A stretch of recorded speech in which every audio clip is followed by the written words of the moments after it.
తెలంగాణ రాజకీయాల్లో ఒక్కసారిగా political heat ఈ మధ్య పెరిగిపోయింది. హైట్‌ని మరింత పెంచే నాయకులు కొందరున్నారు తెలంగాణ రాజకీయాల్లో. అలాంటి ఒక నాయకుడు నిజామాబాద్ ఎంపీ ధర్మపురి అరవింద్. మన వీకెండ్ పాడ్‌కాస్ట్‌లో జాయిన్ అవుతున్నారు. అరవింద్ గారు హాయ్ అండి. నమస్కారం.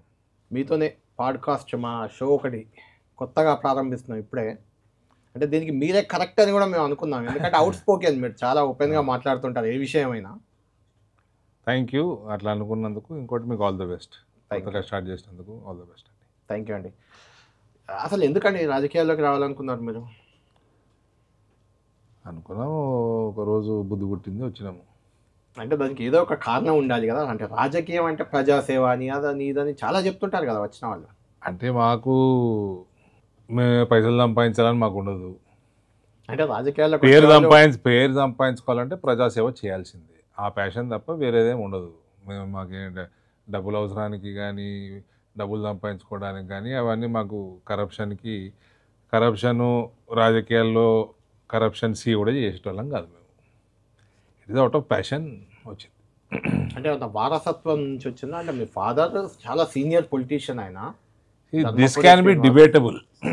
మీరు డిబేట్ చేసుకోవచ్చు, కొందరు వారసత్వం అంటారు, కొందరు అనరు. కానీ నా డెసిషన్ ఆయనకు నచ్చలేదు. నేను రాజకీయాలకు రావటము ఆయనకి పెద్ద ఎన్నడూ ఆయనతో చర్చించలేదు. నేను బీజేపీ జాయిన్ అయ్యటము ఆయన వ్యతిరేకము. ప్లస్ ఆయన 2019లో కాంగ్రెస్ నుంచి కంటెస్ట్ చేయాలని బాగా ప్రయత్నాలు చేశారు ఆయన. ప్లస్ ఇతర కాంగ్రెస్ నాయకులు కూడా చాలా ట్రై చేశారు. కానీ మనము ఒక పార్టీ ఎంచుకున్నాము, మనం ఇష్టంతో ఎంచుకున్నాము, నాయకుడిని ఎంచుకున్నాము. కాబట్టి అసలు ఆనెస్ట్లీ స్పీకింగ్ నేను క్రికెట్ ఆడే టైంలో, గ్రాడ్యుయేషన్ టైంలో అంతా బాల్ ఠాకరేకి మంచి అభిమానులం ఉంటుంది. అప్పట్లో ఇంత మీడియాలు ఛానళ్ళు లేవు, సోషల్ మీడియాలు లేవు. బాల్ ఠాకరేదేమో మరాఠీది ఒక మ్యాగజైన్ ఉంటుండే, సామ్నా. సో ఆయనది హిందీ కానీ ఇంగ్లీష్ కానీ ఇంటర్వ్యూ రావటం అన్నది ఒక రేర్. వచ్చినప్పుడు మేము బాగా అది మా పండుగలాగా ఉంటుండే. సో అభిమానం అట్లా. అంటే బాల్ ఠాకరే అభిమాని అన్నారు కాబట్టి బాల్ ఠాకరే కుటుంబాన్ని కూడా బీజేపీ కొంత చీల్చినట్టుంది కదా. అంటే బీజేపీ చీల్చలేదండి. ఆయన 2019 ఎన్నికల్లో, 2019 మహారాష్ట్ర ఎన్నికల్లో నేను కూడా వెళ్ళినా అక్కడికి, బాంబేలో. చాలా రోజులు అక్కడ చేసినాను. ఈయన ఆదిత్య ఠాకరే కోసం 2 రోజులు క్యాంపెయిన్ కూడా చేసినాం. తెలుగు కమ్యూనిటీ బాగుంటుంది కదా అక్కడ.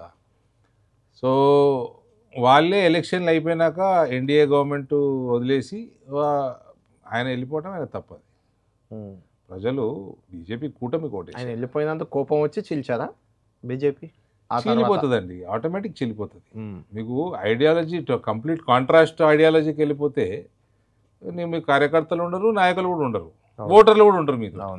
సో ఇట్ ఈస్ ఈవెన్చువల్గా చీలిపోవటము, అన్పాపులర్ అవ్వటము, అది ఇన్నెవిటబుల్. అది అంటే అరవింద్ గారు, వారసత్వ రాజకీయాలు అంటే ఏదో జీన్స్ నుంచి వచ్చాయి, వాళ్ళ నుంచి కంటిన్యూ, తాత మనవడు కొడుకు అట్లనే అనట్లేదు. కానీ ధర్మపురి శ్రీనివాస్ గారు సుదీర్ఘకాలం రాజకీయాలు ఉన్నారు కాబట్టి ఆయన చేసిన యాక్టివిటీస్ నచ్చి రాజకీయాల వైపే ఉన్నాం. అట్లా లేదు. I'm proud son of mister D Srinivas. మేము చూసింది, నేర్చుకున్నది రాజకీయంలో మాకు ఏమన్నా ఇవాళ అవగాహన ఉంది, మాకు అవేర్నెస్ ఉందంటే అది కేవలం ఆయన వల్లనే. ఓకే, ఆయన రాజకీయ జీవితం వల్లనే చూసినాము, మాట్లాడినాము, నేర్చుకున్నాము.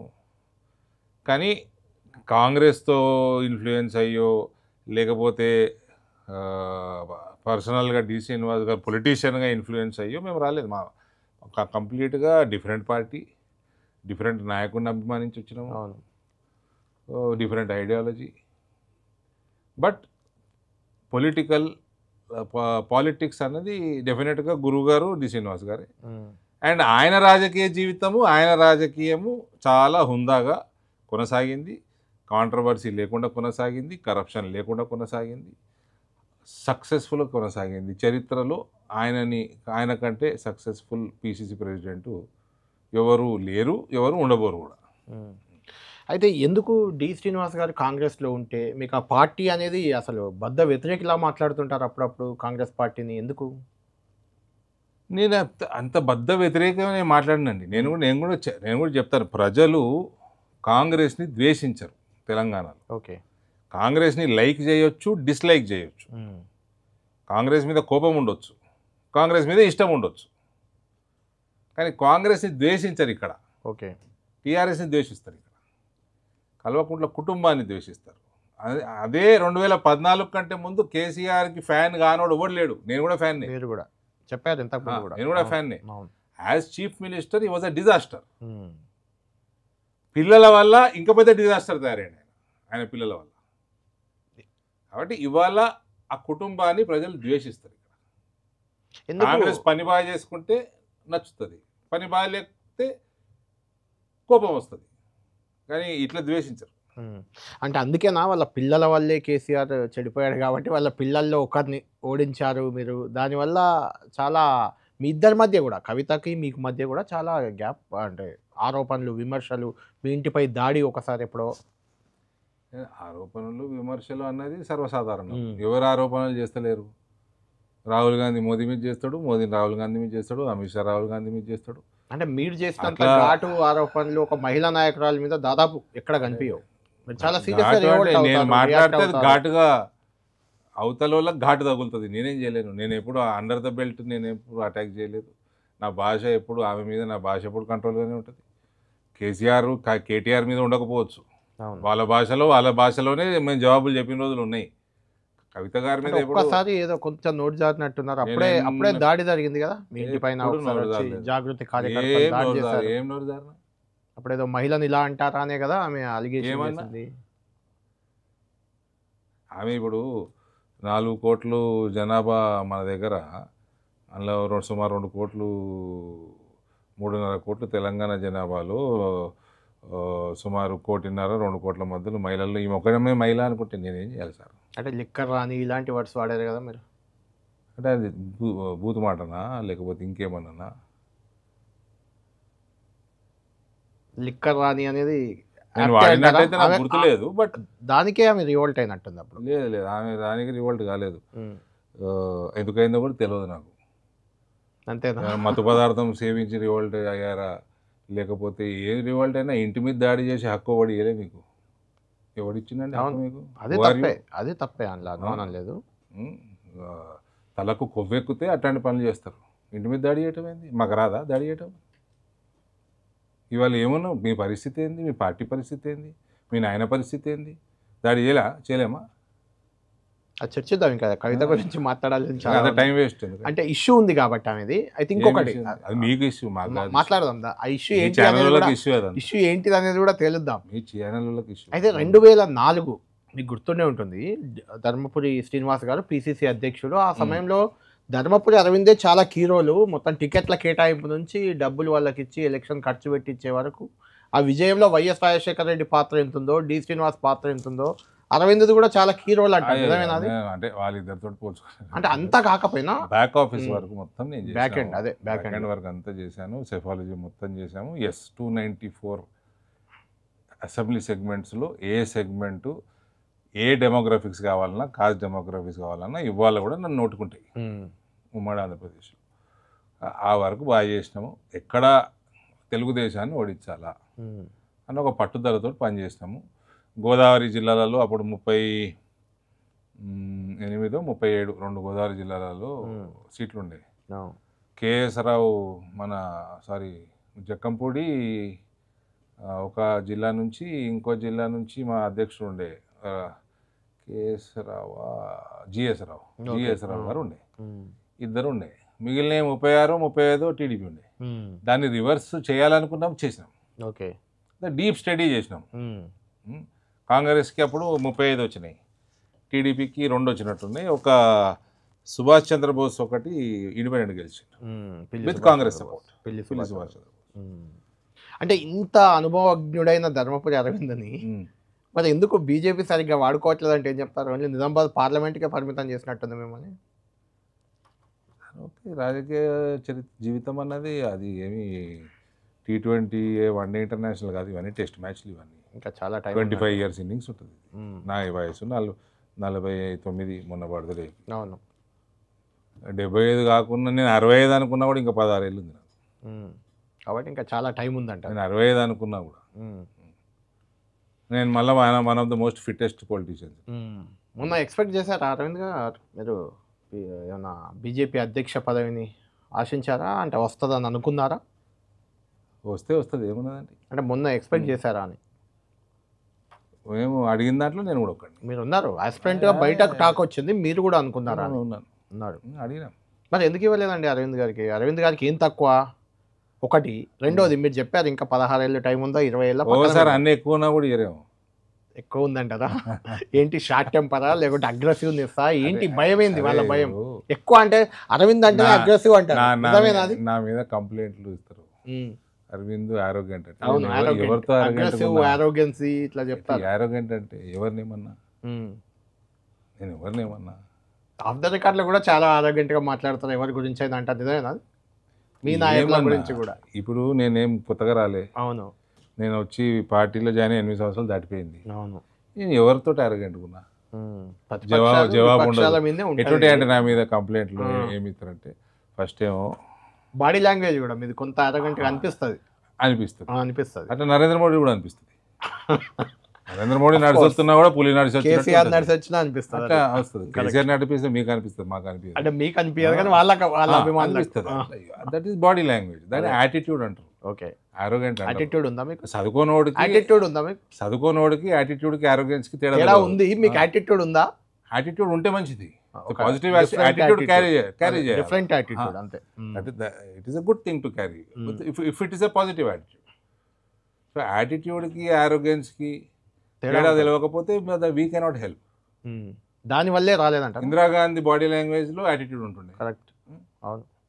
సో మీ that is your confidence, self confidence. దానివల్లే రాలేదంట. ఈ దేనివల్ల రాలి మాకు తెలుసు, దానికి మీకేం సంబంధం అండి? అయితే ఓకే, అడుగుతాను. నాకు సంబంధం ఉంది, అడుగుతాను. మీకంటే మీకు కాదు, ఇచ్చేటోళ్ళకి కానీ తీసుకునేటోళ్ళకి కానీ ప్రజలకు కానీ అదే సంబంధం. బాడీ లాంగ్వేజ్ తోటి ఎందుకు సంబంధం లేదు. ఇప్పుడు పరీక్షలు ఉంటాయి, పొరగానే చదువుకుంటారు. అవును, సంవత్సరం ఆఖరికి పరీక్షలు ఉంటాయి, మార్కులు బట్టి ర్యాంకింగ్, అంతే అంతే కదా. పనితీరు బట్టి అలా పదవులు, అంతే కదా. Correct correct. అయితే ఒకటి ఏంటంటే అరవింద్ గారు, ఈ విషయంలో అధ్యక్షుని విషయంలో మీ అసెంబ్లీలో ఎల్పీ లీడర్ మహేశ్వర్ రెడ్డి, అటు పోతే కౌన్సిల్లో లీడర్ రెడ్డి ఎమ్మెల్సీ, ఇటు పోతే బీజేపీ రాష్ట్ర అధ్యక్షుడైనా బీసీకి ఇస్తారేమో అని అంతా అనుకున్నారు రామచంద్రరావు. ఇట్లా అందరినీ అగ్రవర్ణాలను పెట్టుకొని మేము తెలంగాణలో బీసీ సీఎంను చేస్తాం అనే ఒక నినాదం మీరు ఎప్పటి నుంచో తీసుకున్నారు. నమ్మాలా, నమ్ముతారా జనం? చూడండి, ఇది ఫస్ట్ పాడ్కాస్ట్ కాబట్టి నేను చెప్తాను మీకు, లేకపోతే జనరల్గా బయట మాట్లాడేది ముచ్చట. ఓకే, బీసీ సీఎం అని పార్టీ డిక్లేర్ చేసి, అవును సరే ఘోరంగా ఫెయిల్ అయ్యింది బీజేపీ. అవును, అసెంబ్లీ ఎలక్షన్స్. నన్ను అడిగినారు ఏందని. సార్ చూడండి, బీసీ సీఎం ఎందుకు డిక్లేర్ చేశారు మీకు తెలుసు, అవును, హైకమాండ్కి తెలుసు. బీసీ సీఎం అని డిక్లేర్ చేసినప్పుడు కిషన్ రెడ్డి నిలబడ్డు, డికే అరుణ గారు నిలబడాడు, జితేందర్ రెడ్డి నిలబడాడు, విశ్వేశ్వర రెడ్డి నిలబడాడు. అవును, మీకున్న సీనియర్ రెడ్డి నాయకులలో ఎవరు నిలబడకపోతే బీసీ సీఎంకి విలువ ఎట్లుంటుంది అని అడిగిన. Correct correct. అది డిసిషన్ మీది, పార్టీది, మేమందరం క్యారీ చేసినాం.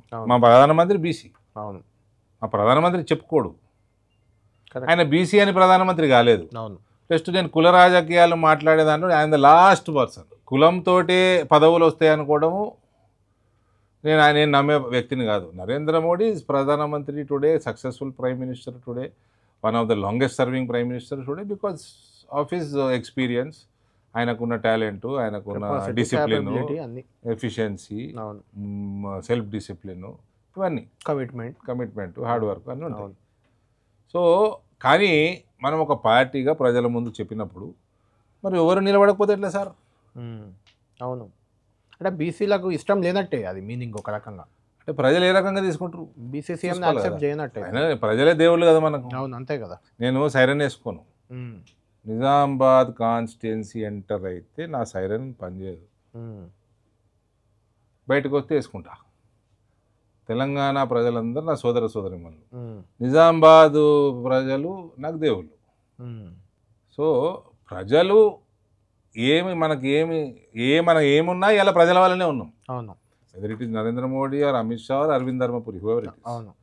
సో మనం ప్రజల ముందర ఒక మెసేజ్ పెట్టినప్పుడు దానికి తగ్గట్టు వ్యవహారం కూడా ఉండాలి. అంటే మీరు నాకు అర్థమైంది ఏంటంటే బీసీసీఎం అని మీరు నినాదం తీసుకొని మొన్నటి ఎన్నికల్లో 4 రెడ్డిలు మీరు ఎవరైతే చెప్పారో కోపం లేదు, కోపం కాదు, నేను అడుగుతున్నా. ఇంకోటి కూడా చెప్పినాను, పార్లమెంటు ఆస్పిరెంట్లు ఎవరున్నా అందరు కంపల్సరీ నిలబడాలన్న సలహా ఇచ్చాను. నేను అదే అంటున్నా, సలహా ఇచ్చిన 4 పార్లమెంట్ ఆస్పిరెంట్లు వాళ్ళు నిలబడలే రెడ్డిలు, 4 బీసీలు ఈటెల రాజేందర్, బండి సంజయ్, ధర్మపురి అరవింద్ వీళ్ళు ఎమ్మెల్యేలుగా నిలబడి నాకు ఇష్టం ఓడిపోయారు. నాకు ఇష్టం లేకుండే మీరు ఓడిపోయారు, వాళ్ళు గెలవలేదు, నిలబడలేదు. ఇంకో విషయం, ఓడిపోయాలే కొరుట్లలో, ఓడిపోయేది కాదు, గెలవాలంటే గెలుస్తుంటే మీరు ఓడిపోవాలని ఓడిపోవాలని ఓడిపోవాలని ప్రచారం అయితే అదే ఉంది. ఎందుకంటే మీరు ఎంపీ కావాలి, మీకు ఎమ్మెల్యే ఇష్టం లేదు చెప్పనియండి. నేను ఎమ్మెల్యే అయినా ఎంపీ అయిపోతుంటే నాకేం అంతే, నన్ను అడ్డుకునేది ఎవరు లేరు. ఓకే, 2019 కూడా నా టికెట్ అడ్డుకున్నారు. అవును, అడ్డుపడ్డారు. అమిత్ షా గారు ఇచ్చారు నాకు. ఆ రోజు రామాధవ్ గారు మా క్లస్టర్ ఇన్ఛార్జ్ ఉండే, ఆయన అమిత్ షా గారు ఇది ఇచ్చేసారు నాకు. అమిత్ షా గారు 6 నెలల ముందే డిక్లేర్ చేశారు నాకు. అక్టోబర్ 18, 2018 రోజే ఆయన ఇంట్లోనే అందరి ముందరే నా ఎంపీ క్యాండిడేట్ ఈయననే ఆయన అందరి ముందర అన్నారు. ఆయన నాకు వ్యతిరేకమే చేసే వాళ్ళు వాళ్ళకి ఏం భాష వస్తుందో నాకు తెలియదు, కానీ ఎందుకు చేస్తారు వ్యతిరేకం, ఎందుకు చేస్తారు మీకు వాళ్ళకే తెలియాలి. అమిత్ షా ఇచ్చిండు, రామాధవ్ గారు మాకు ఇన్ఛార్జ్ లాగా ఉండే, ఆయన అమిత్ షా గారు ఇద్దరు ఇచ్చిండ్రు. మీ దాంట్లో పని చేసే వాళ్ళకు, కమిటెడ్గా ఉన్న వాళ్ళకు టికెట్లు ఇవ్వరు అనే ప్రచారం ఒకటి ఉంది, అది అందులో అంటే ఎవరో లాబింగ్ చేసి తెచ్చుకుంటారు టికెట్లు, ఇలాంటి ప్రచారం. ఇప్పుడు చెప్పినా కదా, సంవత్సరం పొడుగా పోరగాడు చదువుతాడు, అటు చదివిండా లేదా ఎగ్జామ్ మార్కులు చూసి తెలుస్తుంది. అవును, ఆడు పుస్తకం పెట్టుకొని నిద్రపోతుండా, పుస్తకం వెనక ఇంకేమైనా పుస్తకం ఉందా, నాటకం చేస్తుండా, డ్రామా చేస్తుండా, స్పీచ్లు ఇస్తుండా, డైలాగులు కొట్టుకుంటూ తిరుగుతుండా, ఇవి అవి ఏమైనా ఉండొచ్చు. ఎండ్ ఆఫ్ ద డే పరీక్షల మార్కులే వచ్చినాయి, దాన్ని బట్టి నడవాలి. మరి ఎందుకు అరవింద్ గారు అంటే మీరు కోరుట్లను ఎందుకు చూజ్ చేసుకున్నారు? చాలాసార్లు మీరు ఆర్మూర్ నుంచి పోటీ చేస్తా, జీవన్ రెడ్డి ఓడిస్తా అని ఇటువంటి సవాళ్ళు చేశారు. సార్, నా ప్రజల్ని, నా కార్యకర్తల్ని వాళ్ళ టెంపో మొరాల్ హై పెట్టాలి, దానికి తగ్గట్టు నేను ఏ రోజు ఏం మాట్లాడాలో మాట్లాడతా. అంతేగా మాటల మీద ఉండాల్సిన పని లేదంటారు. నేను పార్టీని పెంచుకోవడానికి ఏం అవసరమో మాట్లాడతాను. ఇవాళ స్ట్రాటజీ రేపు ఉండకపోవచ్చు, కానీ నేను మోసం చేసేటోని కాదు. ఓకే, నేను ఇల్లు కట్టుకున్నాను, నేను ఎప్పుడో కట్టుకోవాలి ఇల్లు. రాజకీయాలు మేము కోట్ల రూపాయలు ఖర్చు పెట్టుకుంటాం. అవును, జిఎస్టీ కట్టి ఖర్చు పెడతాం మేము. నేను 5-10 ఏళ్ళ కిందనే కట్టుకోవాలి. నేను ఇప్పుడు కట్టుకున్నా. పెద్ద మనిషి అడిగిండు, నేను పార్టీని అమ్ముకొని కట్టుకోలే అన్న, పార్టీని పెంచి కట్టుకున్నా అన్న. మొన్న మీ కేంద్ర మంత్రి బండి సంజయ్ కూడా కొత్తగా గృహప్రవేశం చేసినట్టున్నారు. నన్ను విలువలే, ఎందుకు మీ ఇద్దరు గ్యాప్ ఉందంట? మొదట్లో చాలా క్లోజ్ గా ఉండేవాళ్ళు, పొలిటీషియన్ పిలవలేదండి. మీ గురించి అంటలేదు, అట్ట కాదు, గృహప్రవేశం చేసి కూడా పిలవాలనేది లేదు, ఇంటర్నల్ ఫ్యామిలీ అఫేర్. కానీ నిజంగా గ్యాప్ ఉందా మీ మధ్య, బండి సంజయ్ కి మీకు? ఇట్లా మస్తాలు అడిగారు, నిజామాబాద్ కి కరీంనగర్ కి ఎంత గ్యాప్ ఉంది, మా ఇద్దరికి చెప్పారు మీరు. అది ఇంతకు ముందు కూడా చెప్పారు. ఇంకేముంటది, అంతే తప్ప ఏం లేదా? ఏం గ్యాప్ అంటే ఇద్దరు ఒకే సామాజిక వర్గం, ఎంపీలు అయితే, అంటే పదవుల విషయంలో ఏమన్నా పోటాపోటీగా ఉండే ఆ వాతావరణంలో గ్యాప్ వచ్చిందా అని? నేను కులంతో పదవి పట్టించుకోద్దని చెప్తా. ఇప్పుడు నా మీద గదే కదా, ఇప్పుడు మనం టాపిక్ డైవర్ట్ అయినాం. ఏమైనా అంటే ఆరోగ్యంట్ అంటారు. మొన్న నేనంటే కార్ దిగానట, అంటే కార్ దిగకుంటేనే 8 సంవత్సరాల జీవితం అయిపోయింది. నేను 543 లోక్సభ ఎంపీలలో నేను ఒక్కడిని నా కార్యకర్తలని మంచి చెడులో నా వంతు కృషితోటి నేను సహాయం చేస్తా. ఒక యూనిక్గా ఒక వెల్ఫేర్ ఫండ్ పెడతా. వాళ్ళ కష్ట సుఖాల్లో వాళ్ళతో భాగంగా ఉండాలా, మనదంతా ఒకటే కుటుంబం అన్న స్లోగన్తో నడిపిస్తాం. ఫస్ట్ కులం ఉంది, ధనం ఉంది, అన్నిటికంటే మించి గుణం ఉంది, కరప్షన్ లేదు, ఏజ్ ఉంది, రాజకీయ బ్యాక్గ్రౌండ్ ఉంది, చాణక్యం బ్యాక్గ్రౌండ్ ఉంది, పర్ఫార్మెన్స్ ఉంది, ఫిట్నెస్ ఉంది. కానీ పనికి మాలిన కంప్లైంట్ ఇస్తూ ఉంటారు అన్నట్టు. మీరు బండి సంజయ్ ప్రమాణ స్వీకారం అధ్యక్షునిగా చేసిన రోజు నాకు గుర్తున్నంత వరకు సీఎంగా చూస్తాం బండి సంజయ్ అని కూడా మీరు అన్నట్టున్నారు ఆ రోజు. అన్నారు. మా నాయన పీసీసీ ప్రెసిడెంట్ అయిన రోజు ఎంత సంతోషంగా ఉన్నాను, ఇవాళ అంత సంతోషంగా అన్నారు, ఆ ఉన్నాను మాట అన్నారు. కూడా అన్నారు. మరి ఎందుకు ఆ తర్వాత మళ్ళా ఏమైందండి? ఏం కాదు. కొంచెం ఈటెల రాజేందర్ అధ్యక్షుడు, బండి సంజయ్ అధ్యక్షుడు, మీరు అధ్యక్షుడు అని ఆ చర్చలో కొంత ఏదో గ్యాప్ వచ్చింది మీకు ఏం అనేది రాలేదు. లేదా? ఏం రాలేదు. మీరు కేంద్ర మంత్రి పదవి ఎక్స్పెక్ట్ చేయడం అలాంటిది కూడా ఏం పెద్ద I'm more incline towards organisation అంతే దెన్ అడ్మినిస్ట్రేషన్. ఇష్యూ లేదంటారు బండి సంజయ్. నాకే ఎందుకు మరి బండి సంజయ్ ఎవరితో ఇష్యూ లేదు. ఈటెల రాజేందర్ బండి సంజయ్ నేను పార్టీని పెంచేది సైడ్ నేను. ఈటెల రాజేందర్ కి బండి సంజయ్ కి పంచాయతీ వచ్చింది ఎందుకు? ఆయన దింపేసింది కూడా ఈటెల రాజేందర్ వాళ్ళిద్దరు చెప్పుకోవాలి, నన్ను అడిగితే ఎట్లండి మీరు అంటే ఉందా? వాళ్ళిద్దరు పంచాయతీ ఉన్నట్టు కూడా తెలియదు నాకు. ఈటెల రాజేందర్ ఉందంటే పదవి ఎందుకు రాకుండా ఉందో వాళ్ళని సంజయ్ అడగాలి. అడ్డుకున్నాడని ఇప్పుడు మొన్న రీసెంట్ గా సార్ మై సింపుల్ లాజిక్, నాకేం రాజకీయాలు కొత్త కాదు. అవును, ప్రభుత్వాలు తీసుకొచ్చిన కుటుంబము, అది ఉమ్మడి రాష్ట్రం. ఉమ్మడి ఆంధ్రప్రదేశ్లో ప్రభుత్వాలు ఎట్లా వస్తాయి, ఎట్లా టికెట్లు ఇస్తారు, ఏంది, సక్సెస్ఫుల్గా టికెట్లు ఇచ్చారు మా డాడీ. ఎమ్మెల్యే టికెట్లు పక్కకు పెట్టండి, 35, 36 2 సార్లు 30, 36, 35 లోక్సభలు ఇచ్చింది. కరెక్ట్.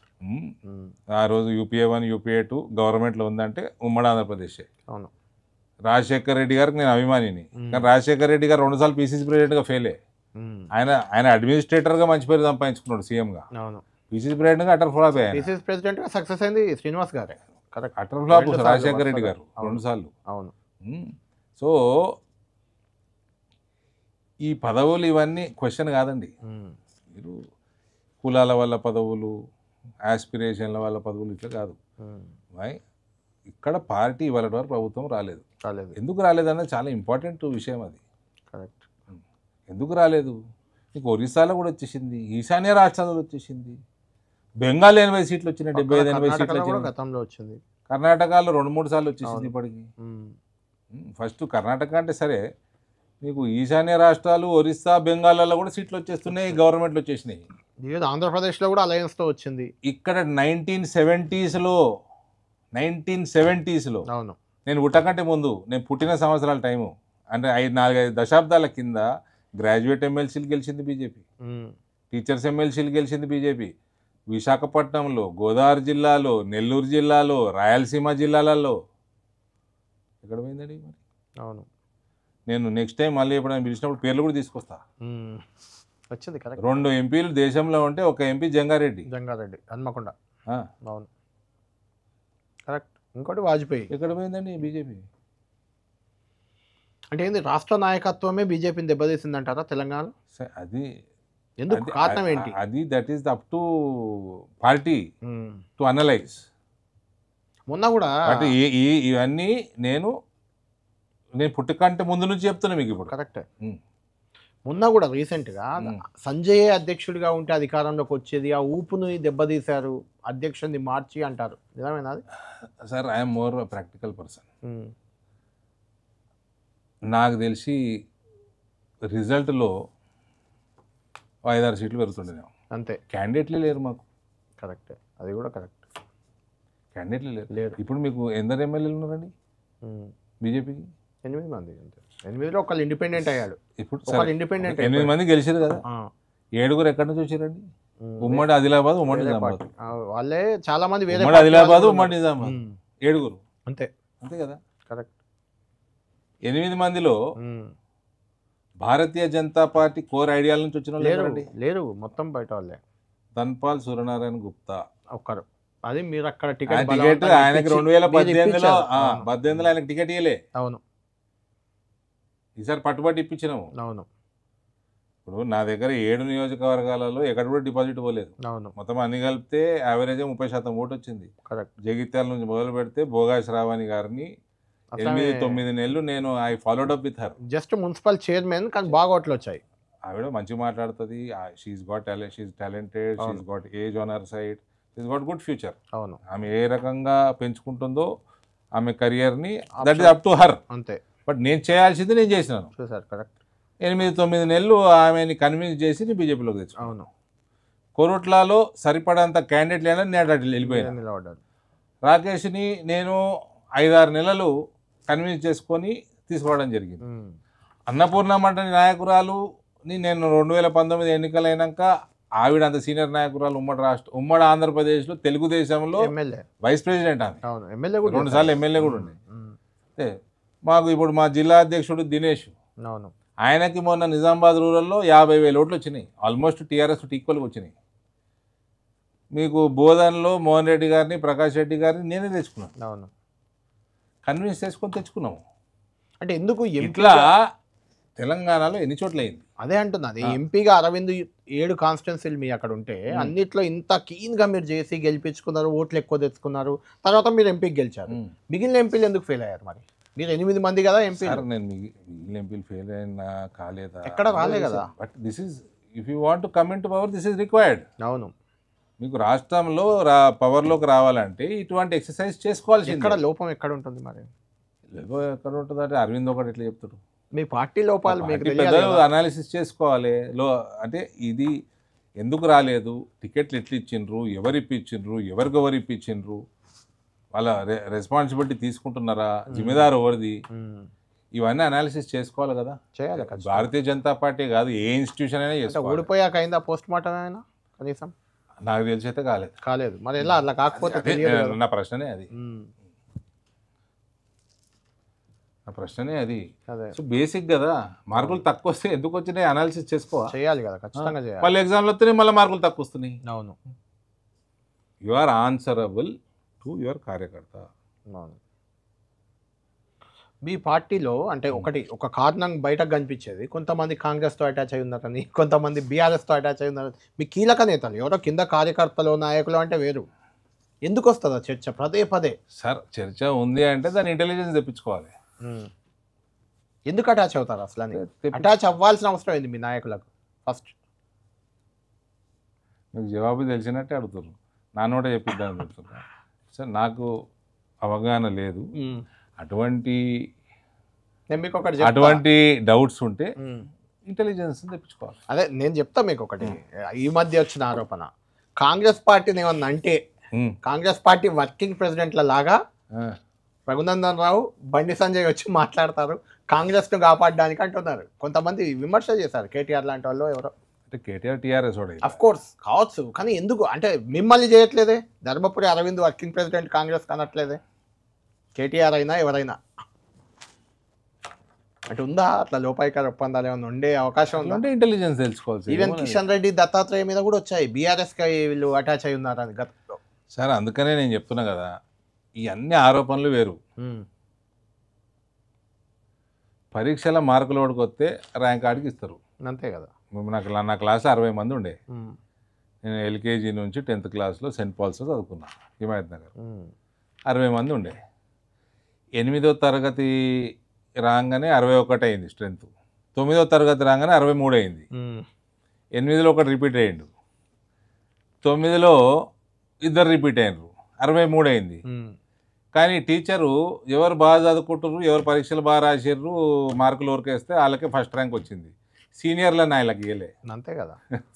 2వ సారి చదువుతుండే 3వ సారి వాళ్ళకి. సార్ ఇన్స్టిట్యూషన్ అంటే మా దగ్గర మాకు నేర్పిస్తారు, వ్యక్తి కాదు వ్యవస్థ ముఖ్యమని. ఇన్స్టిట్యూషన్ అన్నది ఇన్స్టిట్యూషన్ గ్రోత్కి ఏది మంచిదో అదే చేసుకోవాలి. ఇండివిజువల్ తోటి పని లేదండి. కరెక్ట్. ఇలా అరవింద్ ఉంటాడు, రేపు ఎల్లయ్య ఉంటాడు, అవతల మల్లయ్య ఉంటాడు, పుల్లయ్య ఉంటాడు, అని వేరే విషయం. పార్టీని మనము పవర్లోకి తీసుకురావాలి, దానికి ఏం కావాలో గదే చేసుకోవాలి. అవును, that is what I feel. ముఖ్యంగా బీసీ తెలంగాణలో ఒక బీసీ ఉద్యమం లాగా జరుగుతుంది. అఫ్ కోర్స్ అది 42% రిజర్వేషన్లు, మొన్న కుల గణన, ఇదంతా చేసి ఏదో రోల్ మోడల్గా మారినట్టుంది కాంగ్రెస్ ప్రభుత్వం దేశానికే. ఆ బీసీ రిజర్వేషన్లకు 42% ఇవ్వడానికి బీజేపీ అడ్డుపడుతుంది. గవర్నర్ దగ్గర ఆర్డినెన్స్ పెండింగ్ ఉంటుంది, రాష్ట్రపతి దగ్గర బిల్లు పెండింగ్ ఉంటుంది. అసలు బీజేపీ ఎంపీలు పట్టించుకోరు. తురుకు వాళ్ళకి ఇయ్యరండి. మీరు ఎందుకు ప్రపోజ్ చేస్తారు? రాజ్యాంగ విరుద్ధం, సుప్రీంకోర్టు జడ్జిమెంట్కి విరుద్ధం. Religious reservations. Why are you trying to accommodate Muslims in BCs at a large scale? BC Muslims బీసీలో ఉంటారు, అలాగే ఉన్నారు, ఉండేది ఉన్నారు. ఇప్పుడు ఎందుకు పెంచుతున్నారు? మేము అది కూడా తీసేయమంటున్నాం కదా. మా ఐడియాలజీ మాది, మీ ఐడియా మీది. మీరు చేసేది తప్పు, సుప్రీంకోర్టు తప్పు. మస్తు పాస్ చేసుకుంటారండి. మీరే మీ ఎమ్మెల్యేలు ఇచ్చారు కదా, మస్తు ఏమి ఇచ్చారు? మద్దతు ఇచ్చారు అసెంబ్లీలో బిల్లుకి. బీసీలకి సబ్జెక్టు కండిషన్స్ ముస్లిమ్స్కి ఇవ్వకూడదు, రిలీజియస్ రిజర్వేషన్స్ ఉండకూడదు. కాబట్టి ఇది అయ్యే పని కాదంటారు. 42% కాంగ్రెస్ సార్ కోరుతున్నట్టు. అవుతుందా కాదా, నేను ఫేవరబుల్లా అగేన్స్టా మాట్లాడతలేను. కేంద్రం చేయాలి కదా. ముస్లిమ్స్కి రిజర్వేషన్కి పార్టీ అగేన్స్ట్. వాళ్ళు ముస్లిం రిజర్వేషన్లు లేవని కదా చెప్తుంది. ఎందుకు లేవు? 42%లో లేవు. గతంలో బీసీ ముస్లింలకు ఎలా ఉన్నాయో ఇందులో కూడా అలానే ఇస్తాం మేమంటున్నాం. లేదా తప్పది.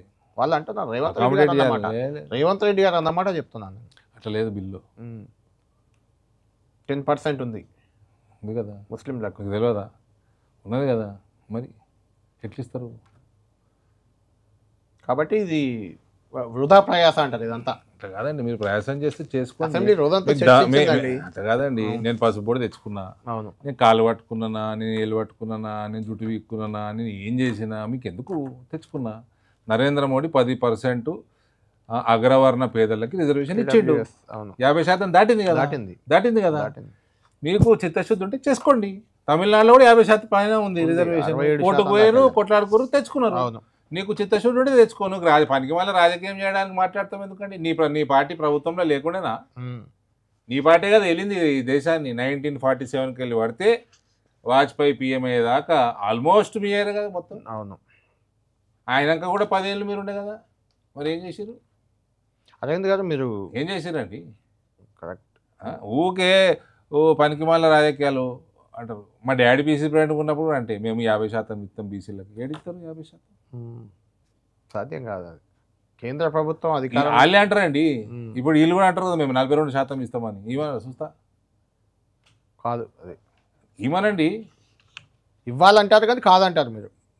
కాలేదు ఇంతకుముందు కాంగ్రెస్ పార్టీ. నాకు తెలియని కాంగ్రెస్ పార్టీ ఏం కాదు కదా. 50% బీసీలకు ఇవ్వాలి టికెట్లు అంటారు. ఇచ్చిర్రా? ఇవ్వలేదు. డి శ్రీనివాస్ కూడా ఇచ్చిండా? చూసుకోరు, చెక్ చేసుకోరు. ఇవ్వలేదు. ఇవ్వలే. ఎట్లా మరి బీసీలను ముందుకు తీసుకెళ్ళి? మీరు చెప్తుర్రు. మీరు ఇప్పుడు నా పార్టీ బీసీ సీఎం అన్నది. నేను ఏం క్వశ్చన్ అడిగినా మా పార్టీని నేను పాడ్కాస్ట్లో చెప్పిన. అవును, ఇప్పుడు కాంగ్రెస్ కూడా అంటున్నాడు. మరి మీరు ప్రభుత్వంలో, కేంద్ర ప్రభుత్వంలో లేరా? మంత్రులు ఉన్నారు. మంత్రులు కాదు, మీరు ప్రభుత్వంలో లేరా? మోడీ 11 ఏళ్ళు, వాజ్పేయి 6-7 ఏళ్ళు, 18 ఏళ్ళు తీసేస్తే మీరే కదా. అవును, చిన్న చితక సంవత్సరం 2 సంవత్సరాలు ఆలీళ్ళు ఉన్నారు. మీరే కదా. ఏదో ఎన్ని సంవత్సరాలు అయిపోయింది? అవును, 78 సంవత్సరాలు. ఈ 11, 6, 17 ఏళ్ళు, 18 ఏళ్ళు బీజేపీ. మీదంతా మీరే. ఏమైంది మరి? అరవింద్ గారు మీరు ఇప్పుడే అన్నారు పసుపు బోర్డు తెచ్చానని. నిజంగా అభినందనీయమేది పసుపు బోర్డు తేవడం. మీరే తెచ్చారు. కానీ మీరు అఫిడవిట్ ఏమి ఇచ్చారండి? ఫస్ట్లో ఎన్నికల్లో దిగినప్పుడు మీరు ఇచ్చిన అఫిడవిట్ ఏంటి? చెప్పండి. పసుపు బోర్డుకు సంబంధించి ఏమి ఇచ్చారు చెప్పండి. తీయండి అఫిడవిట్, తీయండి, చదవండి. చదువుతాను. మా వాళ్ళ దగ్గర ఉంది అక్కడ. ఎందుకంటే ఇది మీ మీద ప్రధానంగా ఉంది విమర్శ, అందుకే అడుగుతున్నాను. ఏ ప్రధాన నిజామాబాద్ ఉన్నట్టుంది. కాదు, నిజామాబాద్ పార్లమెంటు ప్రాంత రైతన్నులకు సవినయంగా సమర్పించి తెలియజేస్తున్నాను. అరవింద్ ధర్మపురాన్ని నేను బీజేపీ నిజామాబాద్ ఎంపీ అభ్యర్థిగా గెలిచిన తర్వాత పసుపు బోర్డును కానీ, పసుపుకి ఎర్రజొన్నకు మద్దతు ధరను కానీ తీసుకురాలేని పక్షంలో నా పదవికి రాజీనామా చేసి రైతు ప్రజా ఉద్యమంలో పాల్గొంటానని మాట ఇస్తున్నాను. ఇది మీరు ఇచ్చింది ఎప్పుడు? ఇది 2019 ఎన్నికల్లో స్టార్టింగ్లో మీరు తేలేదు, ఎండింగ్లో ఎలక్షన్ ముందు తెచ్చారు. ఆ క్రెడిట్ మీదే, నేను అందులో కాదనట్లేదు. కానీ మీరు చెప్పిన దానికి చాలా గ్యాప్ వచ్చింది. 5 రోజులు అన్నా, అది 5 నెలలు అన్నా అన్నారు. అదే అంటున్నాను, ప్రచారంలో నేను 5 రోజుల్లో నేను పని స్టార్ట్ చేసిన అన్నా. ప్రాబ్లం ఉన్నది. స్పైసెస్ బోర్డు తెచ్చుకున్నా. స్పైసెస్ బోర్డుతో అన్నిటికంటే సార్ నాకు నా పార్టీ, మా క్యాడరు మొరాల్ హై ఉండాలా. ప్రతిరోజు ప్రతి నిమిషం హై ఉండాలా. నేను ఏమైనా చెప్తా సార్, నా పార్టీని గెలిపించుకుంటుంది. పని చేసినవా లేదా? స్పైసెస్ బోర్డుతో కూడా చేయించినవా లేదా? చేశారు. ప్రధానమంత్రి స్పైసెస్ బోర్డు వచ్చినప్పుడు కూడా పసుపు బోర్డు రాదని చెప్పారు. దాదాపు ఇదే అంతకు మించింది అన్నారు. ప్రధానమంత్రి దేవగౌడ ప్రధానమంత్రి, ఐకే గుజరాల్ ప్రధానమంత్రి, విపి సింగ్ ప్రధానమంత్రి, అప్పట్లో ఇంకొక ఆయన ఉండే చంద్రశేఖర్ గారు ప్రధానమంత్రి, నరేంద్ర మోడీ ప్రధానమంత్రి. మరి ఈయనకున్న పేరు అలాగ లేదు కదా. మర్చిపోయారు వాళ్ళని చాలామంది. కానీ సో స్పైసెస్ బోర్డు గదే బోర్డు పని చేయించుకోవాలి. చేయించుకునేటోడు ఉంటే చేస్తారు ఆఫీసర్లు. అవును. పసుపు బోర్డు ఎఫెక్ట్ ఎలా ఉందండి? అంటే రేట్లు ఏదో గణనీయమైన రేటు పెరిగింది. ఒక్కసారి వచ్చింది, తర్వాత పడిపోయింది అన్నారు. మళ్ళీ ఎప్పుడు మొన్న సీజన్లో ఒకసారి భారీగా వచ్చింది. అలా కాదు, మీరు ఏదైనా ప్రశ్న అడిగితే దానికి కరెక్ట్ బ్యాక్గ్రౌండ్ వరకు ఉండాలి. ఖచ్చితంగా వాళ్ళన్నారు పసుపు బోర్డు బాగా ఒకసారి రేట్ వచ్చింది, పసుపు బోర్డు రాలేదండి. పసుపు బోర్డు వచ్చినాక ఇలాంటి వరకు మార్కెట్ రాలే. పసుపు బోర్డు మొన్న అనౌన్స్ అయినాక అనౌన్స్మెంట్ తో పని ఉండదండి. అనౌన్స్మెంట్ తోటి రేట్లు పెరిగిపోతాయి. ఇప్పుడు పసుపు స్పైసీస్ బోర్డుతో చేయించినాము, ఇంపోర్ట్స్ ఎక్స్పోర్ట్స్ మీద పని చేయించినాము, లాజిస్టిక్స్ మీద పని చేయించినాము. పసుపు బోర్డు ఇంపాక్ట్ ఉందా మరి ఇప్పుడు? పసుపు బోర్డు ఇప్పుడు క్రియేట్ అయింది, వచ్చాక ఎలా బోర్డు ఇప్పుడు క్రియేట్ అయింది. దాని ఇంపాక్ట్ ఎలా ఉంటుంది అక్కడ? పసుపు బోర్డు ఇంపాక్ట్ మళ్ళీ అదే చెప్తున్నా, నరేంద్ర మోడీ ప్రధానమంత్రి, వీళ్ళు ప్రధానమంత్రి, పసుపు బోర్డుతో కూడా పని చేపియాలి. ఓకే, పని చేపిస్తేనే ఇంపాక్ట్ కదా. నేను 7వ తరగతి ఉన్నప్పుడు మా టీచర్ ఒకటి ఎవరెవరు పేరెంట్స్ అడ్వకేట్లు కొద్దిగా నిలబడండి అన్నది. మా డాడీ అడ్వకేట్, మా డాడీ ఎల్ఎల్బి చేసిండు, నేను కూడా నిలబడ్డా. Are the courts in this country corrupt అని అడిగింది. పోయి 6వ తరగతి 7వ తరగతి ఏం పెద్ద ఐడియా ఉంటుంది. పోయి మా డాడీని అడిగిన, మా టీచర్ ఇట్లా అడుగుమన్నది నిన్ను అంటే, మా డాడీ అన్నాడు, టీచర్కి చెప్పు, institutions are never corrupt, individuals are corrupt అన్నది. ఇప్పుడు Congress party, Bharatiya Janata party, TRS party, Telugu Desam పార్టీలు అన్నీ మంచి పని కోసమే పెడతారు. నడిపెట్టోడు సత్తా పట్టి ఉంటుంది. కరెక్ట్. ఇప్పుడు రాహుల్ గాంధీ కూడా నడుపుతున్నాడు, ఇందిరాగాంధీ కూడా నడిపింది. అవును. జనరల్గా లోకల్ బాడీ ఎలక్షన్స్ ఉన్నాయి, ఇప్పుడు రాబోతున్నాయి. సరే ఎప్పుడు వస్తాయి తెలియదు, కానీ బీజేపీకి పెద్దగా లోకల్ బాడీల్లో ఎప్పుడు ఒక జడ్పీ చైర్మన్ 1-2 ఎక్కడన్నా గెలిచింది కూడా దాఖలాలు లేవు. ఎక్కడ గెలిచింది? గెలవలే ఎక్కడ. అటువంటి పరిస్థితిలో మీకు ఇప్పుడు ఏంటి? మీరు రాబోయేది మీ ప్రభుత్వం అని చెప్తున్నారు. లోకల్ బాడీ ఎన్నికల్లో ఎంత ప్రభావం ఉంటుంది అసలు? బీజేపీ ఉంటుందా సార్? నా జాగాలు నేను గెలుస్తాను సార్, నా జాగాలు నేను పని చేసుకున్నాను, నాకు కాన్ఫిడెన్స్ ఉంది, నేను గెలుస్తాను. నిజామాబాద్ జడ్పీ, జగిత్యాల జడ్పీలో సగం సీట్లు నా పార్లమెంటు, సగం సీట్లు పార్లమెంటు బయట ఉన్నాయి. సో నేను నా జాగాలో మెజారిటీ నేను గ్యారంటీ ఇవ్వగలుగుతా, బయట నేను ఎట్లా ఇవ్వగలుగుతా? అంటే మీరు అధికారంలోకి రాష్ట్రంలో రావాలంటే మీ జాగాలో గెలిస్తే సరిపోదు కదా, పార్టీ మొత్తం రావాలి. నన్ను ఏం చేయమంటారు? ఏం చేస్తారని పార్టీ పరంగా పార్టీ ఏం పని చెప్తే అది చేస్తా అంతే. గదే అడుగుతున్నా కదా. ఇప్పుడు అనాలిసిస్ అన్నది ఇంపార్టెంట్, అవును, చేసుకోవాలి కదా. పోరాడికి మార్కులు ఎందుకు రాలే? నువ్వు ట్యూషన్ పెడతావా, మనం తీసుకుపోయి హాస్టల్లో పడేస్తావా? అవును, ఏదో పార్కులు అయితే పాస్ కావాలి కదా, అదే నేను చెప్పేది. ఆయన కట్టెతోడు కొడతావా, సురుకు పెడతావా? మీరు చెప్పేది ఎట్లుందంటే మార్కులు వచ్చినోడే హీరో, మార్కులు వస్తేనే మంచి స్టూడెంట్ అని చెప్తున్నారు కదా, అది కరెక్ట్, ఒప్పుకుంటా నేను. రామచంద్రరావు మార్కులతో అధ్యక్షుడు అయ్యాడా, సీనియారిటీతో అయింది? ఆయనకి ఏమున్నాయి మార్కులు? సార్ రామచంద్రరావు గారు ఇప్పుడు అధ్యక్షుడు. అదే మార్కులు ఏమున్నాయి? ఇంతకు ముందు కూడా నేను పదవి రావడానికి కూడా మార్కులు కావాలి. అధ్యక్షుడు అంటలేను, ఏదో ఒక మార్కు కావాలి. అధ్యక్ష పదవి అంటలేను. అధ్యక్ష పదవి నీకు, this is an ideological based party, రకరకాల యాంగిల్స్లో ఆలోచన చేసి చేస్తారు. ఫైనల్గా కోర్ కమిటీ ఉంటుంది, ఎలక్షన్ కమిటీ ఉంటుంది, టికెట్లు ఇచ్చే కమిటీ ఉంటుంది. టికెట్లు ఎవరికి రికమెండ్ చేసిండ్రు, ఆ రిజల్ట్ ఏంది, వీళ్ళు ఇప్పించిన వాళ్ళని క్వశ్చన్ చేయాలా? అవును, ఓడిపోతే వాళ్ళు బాధ్యత వహించాలి, ఎవరో ఒకరి బాధ్యత వహించాలి కదా. కరెక్ట్. అంటే పార్టీ ప్రభుత్వంలోకి రావాలంటే ఇవన్నీ చేసుకోవాలి, లేకపోతే టైంపాస్ అంటే నడుస్తూ ఉంటుంది. రాజాసింగ్ అంటే రామచంద్రరావు అధ్యక్షుడు కాగానే రాజాసింగ్ కోర్ బీజేపీ నాయకుడైనా చాలా హిందుత్వవాది, మరి అలాంటి ఆయన సస్పెండ్ చేశారు, బయటకు పంపారు. ఎందుకు? రాజీనామా చేశాడు ఆయన. అదే రామచంద్రరావు అధ్యక్షుడు సస్పెన్షన్ కూడా అయింది గతంలో అయింది. ఆయన మీద ఎందుకు అట్లా టార్గెట్ అవుతున్నాడు ఆయన అని ఆయన రాజీనామా చేసింది కదా, అంతకుముందు సస్పెండ్ అయ్యాడు. సరే అప్పుడు పెద్ద స్టేట్మెంట్ ఇచ్చిండ్రు, ఒక మతానికి వ్యతిరేకంగా ఇచ్చిండ్రు కాబట్టి సస్పెండ్ అయ్యిండు. 3 సంవత్సరాలు ఎంతనో సస్పెండ్ ఉండి మళ్ళీ రివోక్ అయింది. ఇప్పుడు ఆయన రాజీనామా చేసుకుంటారు. అలాంటి నాయకుడు దూరం అయితే పర్లేదా, నష్టం ఏం లేదంటారా పార్టీకి? ఎవరు దూరమైనా నష్టమే, అందరి దగ్గర పెట్టుకోవాలి.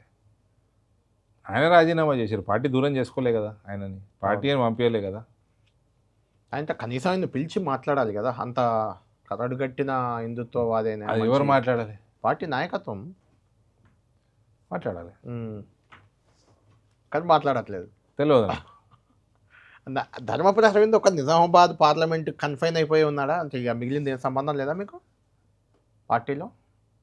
సార్ ఇప్పుడు నాకున్న బాధ్యత అది, అంటే ఏమన్నా బాధగా ఉందా? బాధ్యతలు నాకు ఇవ్వట్లేదు, పార్టీని ఇంకా ముందుకు ఎందుకు నాకు తీసుకెళ్ళడానికి అవకాశం ఇవ్వట్లేదు. నాకు బ్రహ్మాండమైన బాధ్యత ఉన్నది. పార్టీని మీ ఎంపీ పరిధిలో నాకు ఓకే, ఇందూరు ప్రజలు మంచి మీ బాధ్యత ఎంపీ ఇచ్చిండ్రు. పరిధిలో ఓకే, పార్టీ ముందుకు పోవాలంటే రాష్ట్రంలో వెళ్ళాలి కదా, ఆ బాధ లేదా మీకేం? అంటే ఎవరైనా ఒక కార్యకర్త నేను నా పార్టీ అధికారంలోకి రావాలనుకుంటారు, అందరూ అని పనిచేయాలనుకుంటారు, నాకు ఎక్కువ ఉంటుంది అది. మీకు ఎక్కువ ఉంది కానీ నేను మీకు డి అవకాశం శ్రీనివాస్ లేదు కదా. కొడుకును కాబట్టి ఎక్కువ ఉంటుంది. మీకు అవకాశం మాకు లేనట్టు అలవాటు మీ ప్రభుత్వంలో మాటల్లో మీకు అవకాశం మాకు లేనట్టు. మాకు అలవాటు, మా కుటుంబంలో అలవాటు. ఎప్పుడు టికెట్ ఇచ్చినా గెలుస్తుంటే నేను అదే అంటున్నా, మీకు తెచ్చే అవకాశం లేకుండా పోయిందని ఇప్పుడు. అది వేరు. ఉమ్. కానీ నాకు ఉంటుంది బాధ, రావాలి ప్రభుత్వంలో ఉంటుంది. నాకు బాధ ఉంటుందని మా కార్యకర్తలు అందరికీ తెలుసు. ఏ అవును. రకంగా కేసీఆర్తో కొట్లాడినాము, ఇలా కేసీఆర్ పరిస్థితి ఏంటంటే దానికి భారతీయ జనతా పార్టీ, అందులో నేను కూడా ఒక ముఖ్యుడిని. ఉమ్. ఇవాళ కేసీఆర్ పరిస్థితి ఇట్లా కావడానికి ఉమ్. కేసీఆర్ పరిస్థితి అంటే వచ్చింది. కేసీఆర్కి రెండు ఇప్పుడు చాలా ఇబ్బందికరంగా మారినాయి. ఒకటి కాళేశ్వరం మీ చేతికి వచ్చింది, సిబిఐ కేసు అంటే CBI మా కేంద్ర బీజేపీకి సంబంధం కేంద్ర లేదు సార్. ప్రభుత్వ రంగ సంస్థ పోనీ మీ చేతిలో బీఆర్ఎస్ జుట్టు ఉంది అనేది ఒక చర్చ బయట. ఉమ్. రెండోది మీ ఫ్రెండా మరి మీ జుట్టుందా, చెల్లెనా ముక్కుందా? చూద్దాం మాట్లాడదాం. మీ ఫ్రెండో మీ చెల్లెనో మీ సోదరో నాకు తెలియదు, కవిత గారి ఇష్యూ ఈ మధ్య చాలా హాట్ టాపిక్ తెలంగాణలో. నిన్నగాక మొన్నమే మీరు అన్నట్టే బీఆర్ఎస్ను మీరెంత తప్పు పట్టారో అంతకు ఎక్కువ తప్పు పడుతున్నారా ఇప్పుడు. ఒకసారి చూద్దాం కవిత గారు ఏమన్నారో ఒక్కసారి విందాం. కొంతమంది కేసీఆర్ గారి పక్కన ఉన్నటువంటి వాళ్ళు కేసీఆర్ గారి పేరు చెప్పుకొని అనేక రకాలుగా లబ్ధి పొంది వారు చేసినటువంటి అనేక చెత్త పనుల వల్ల ఇవాళ కేసీఆర్ గారి పేరు బద్నామయ్యే పరిస్థితి వచ్చింది. అయినా మళ్ళీ వాళ్ళనే మోస్తాం, అయినా మళ్ళీ వాళ్ళనే ముందుకు తీసుకెళ్తామని అనుకుంటే పార్టీ ఎట్లా ముందటికి పోతుంది? ఒక బిడ్డగా నిజంగా నేను బాధపడతా ఉన్నాను. హరీష్ రావు గారిది మేజర్ పాత్ర లేదా దీంట్లో? అందుకే కదా కేసీఆర్ గారు వారిని సెకండ్ టర్మ్లో తప్పించిండ్రు. ఈ మొత్తం కాళేశ్వరం ఎపిసోడ్లో కేసీఆర్ గారికి మరక అంటిందంటే ఇద్దరు ముగ్గురు వ్యక్తులు కారణం. మాజీ రాజ్యసభ సభ్యుడు ఒకలైతే, హరీష్ రావు గారు ఒకలైతే, మేఘా కృష్ణారెడ్డి గారు ఇంకోడు, మేఘానో బోగానో ఏదో.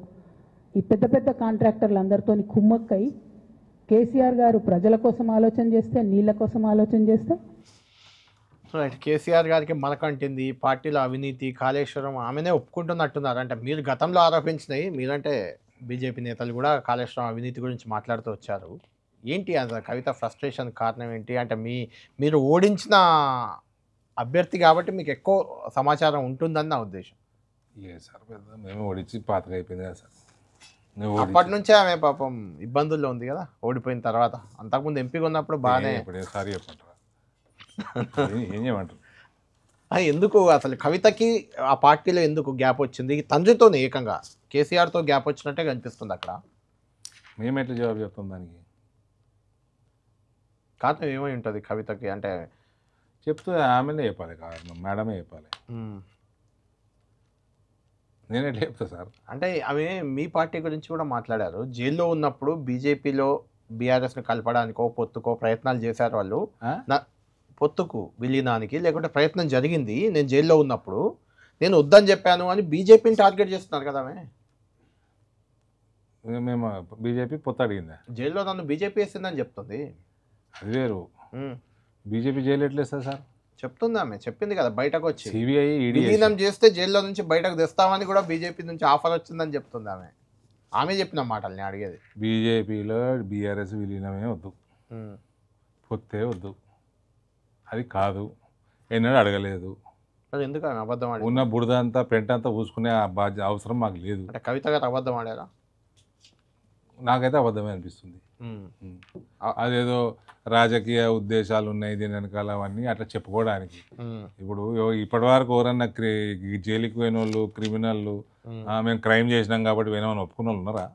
ఎవరు ఒప్పుకోరు. ఎవరు ఒప్పుకోరు. నా తప్పు కేసు అంటారు, రాజకీయ ఇది అంటారు, వెండేటా అంటారు, గట్టిగా ఉంటే ఏదో మస్తు అంటారు.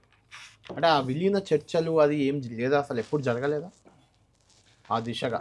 చర్చలు కాదు సార్, ఉద్దేశమే లేదు. మరి ఎందుకు సీఎం రమేష్ కూడా ఈ మధ్య అదే మాటలు మాట్లాడాడు? ఏంది అదే విలీనం కోసం నాతో ప్రయత్నం చేశారు. సీఎం రమేష్ తోటి ఎందుకు? టీఆర్ఎస్కు బీజేపీలో విలీనం కావాలంటే తెలంగాణ సమస్య. సీఎం రమేష్కి ఏం పని అని? సీఎం రమేష్ ఎవరు?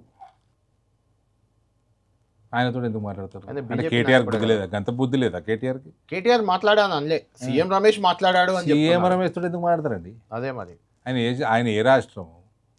మొన్నటిదాకా పార్టీ, ఇప్పుడు ఈ పార్టీలో గెలిచిండు ఆయన. ఆయనకి ఈ రాష్ట్రానికి సంబంధం ఏందండి? మీరు ఈ మధ్య కాళేశ్వరం ఇష్యూలో కూడా కవిత మీద రియాక్ట్ అయ్యారు, మీరు కొంచెం ఇంట్రెస్టింగ్గా రియాక్ట్ అయ్యారు. అది మీరు ఏమన్నారు ఒకసారి చూద్దాం. అంటే దాని ఇంటెన్షన్ ఏంది మీరు చెప్పండి. ఇప్పుడే కవిత గారు స్టేట్మెంట్ చూస్తా ఉన్నా. ఆమె ఓపెన్ గా చెప్పేస్తున్నది హరీష్ రావుకి సంతోష్ రావుకి 100 కోట్లు 1000 కోట్ల రూపాయలు వచ్చినాయి కాళేశ్వరంలో అని. వీళ్ళిద్దరే కారణం కేసీఆర్ మీద ఇవాళ సిబిఐ ఎంక్వైరీకి వచ్చినందుకని. ఆమె కుటుంబ సభ్యురాలు, ముఖ్యమంత్రి గారి కూతురు, వర్కింగ్ ప్రెసిడెంట్ గారి చెల్లెలు, ఆనాటి ఇరిగేషన్ మినిస్టర్ గారి కజను. ఆమె అంత బాగా అంత పెద్ద మాటలు చెప్తుంటే, అంత ఓపెన్ గా ఆమెకు తెలిసినట్టు మాట్లాడినప్పుడు రేపు సిబిఐ టేకప్ చేయగానే ఇన్వెస్టిగేషన్ ఫస్ట్ కవిత గారిని పిలుచుకోవాలండి. ఫస్ట్ కవిత గారిని పిలుచుకుంటే ఈజీ అయిపోతుంది, టాస్క్ ఈజీ అవుతుంది.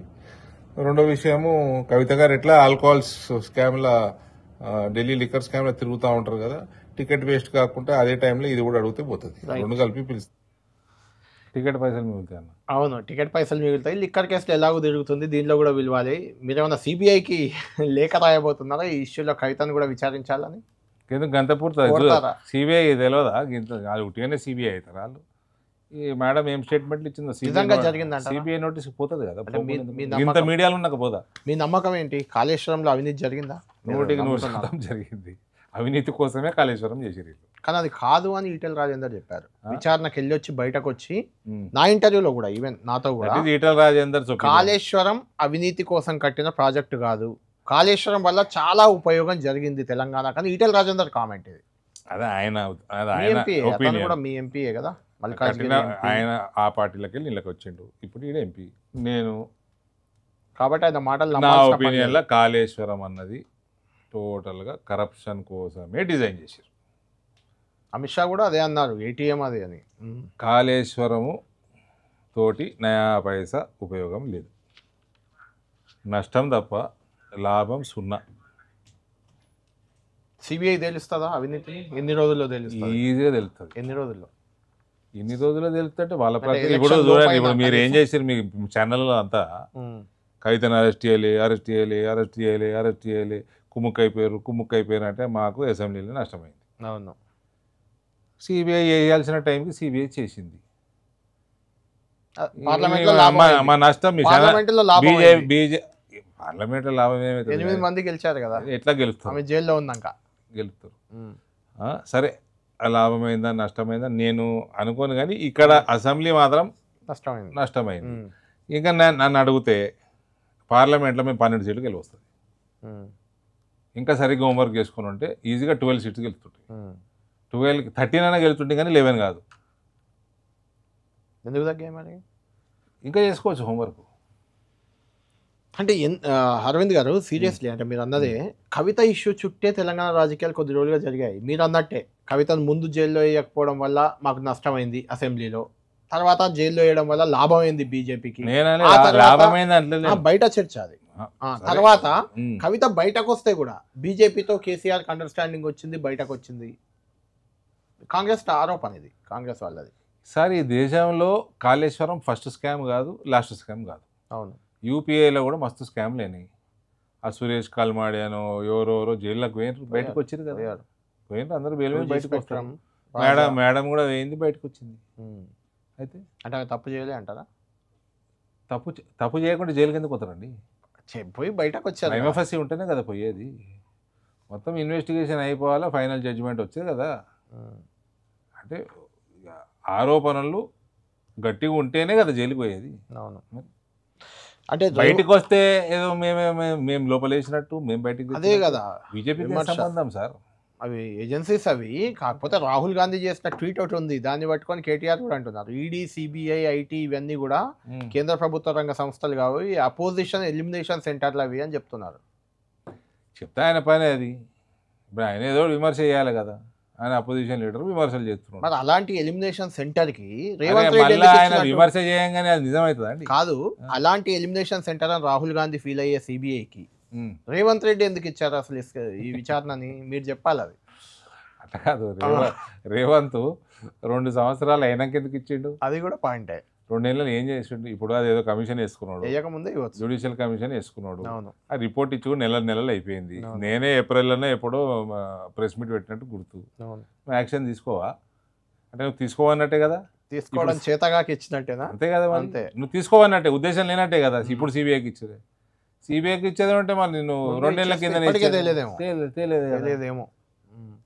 అది ఇస్తే కదా తెలుస్తుండే. అవును. ఇప్పుడు నువ్వు 2 నెలలు పెట్టుకున్నావు, నువ్వు జ్యుడిషియల్ కమిషన్ వేసుకున్నావు, దాని రిపోర్ట్ ఇచ్చింది, రిపోర్ట్లో కుల్లా ఉన్నది. అవును.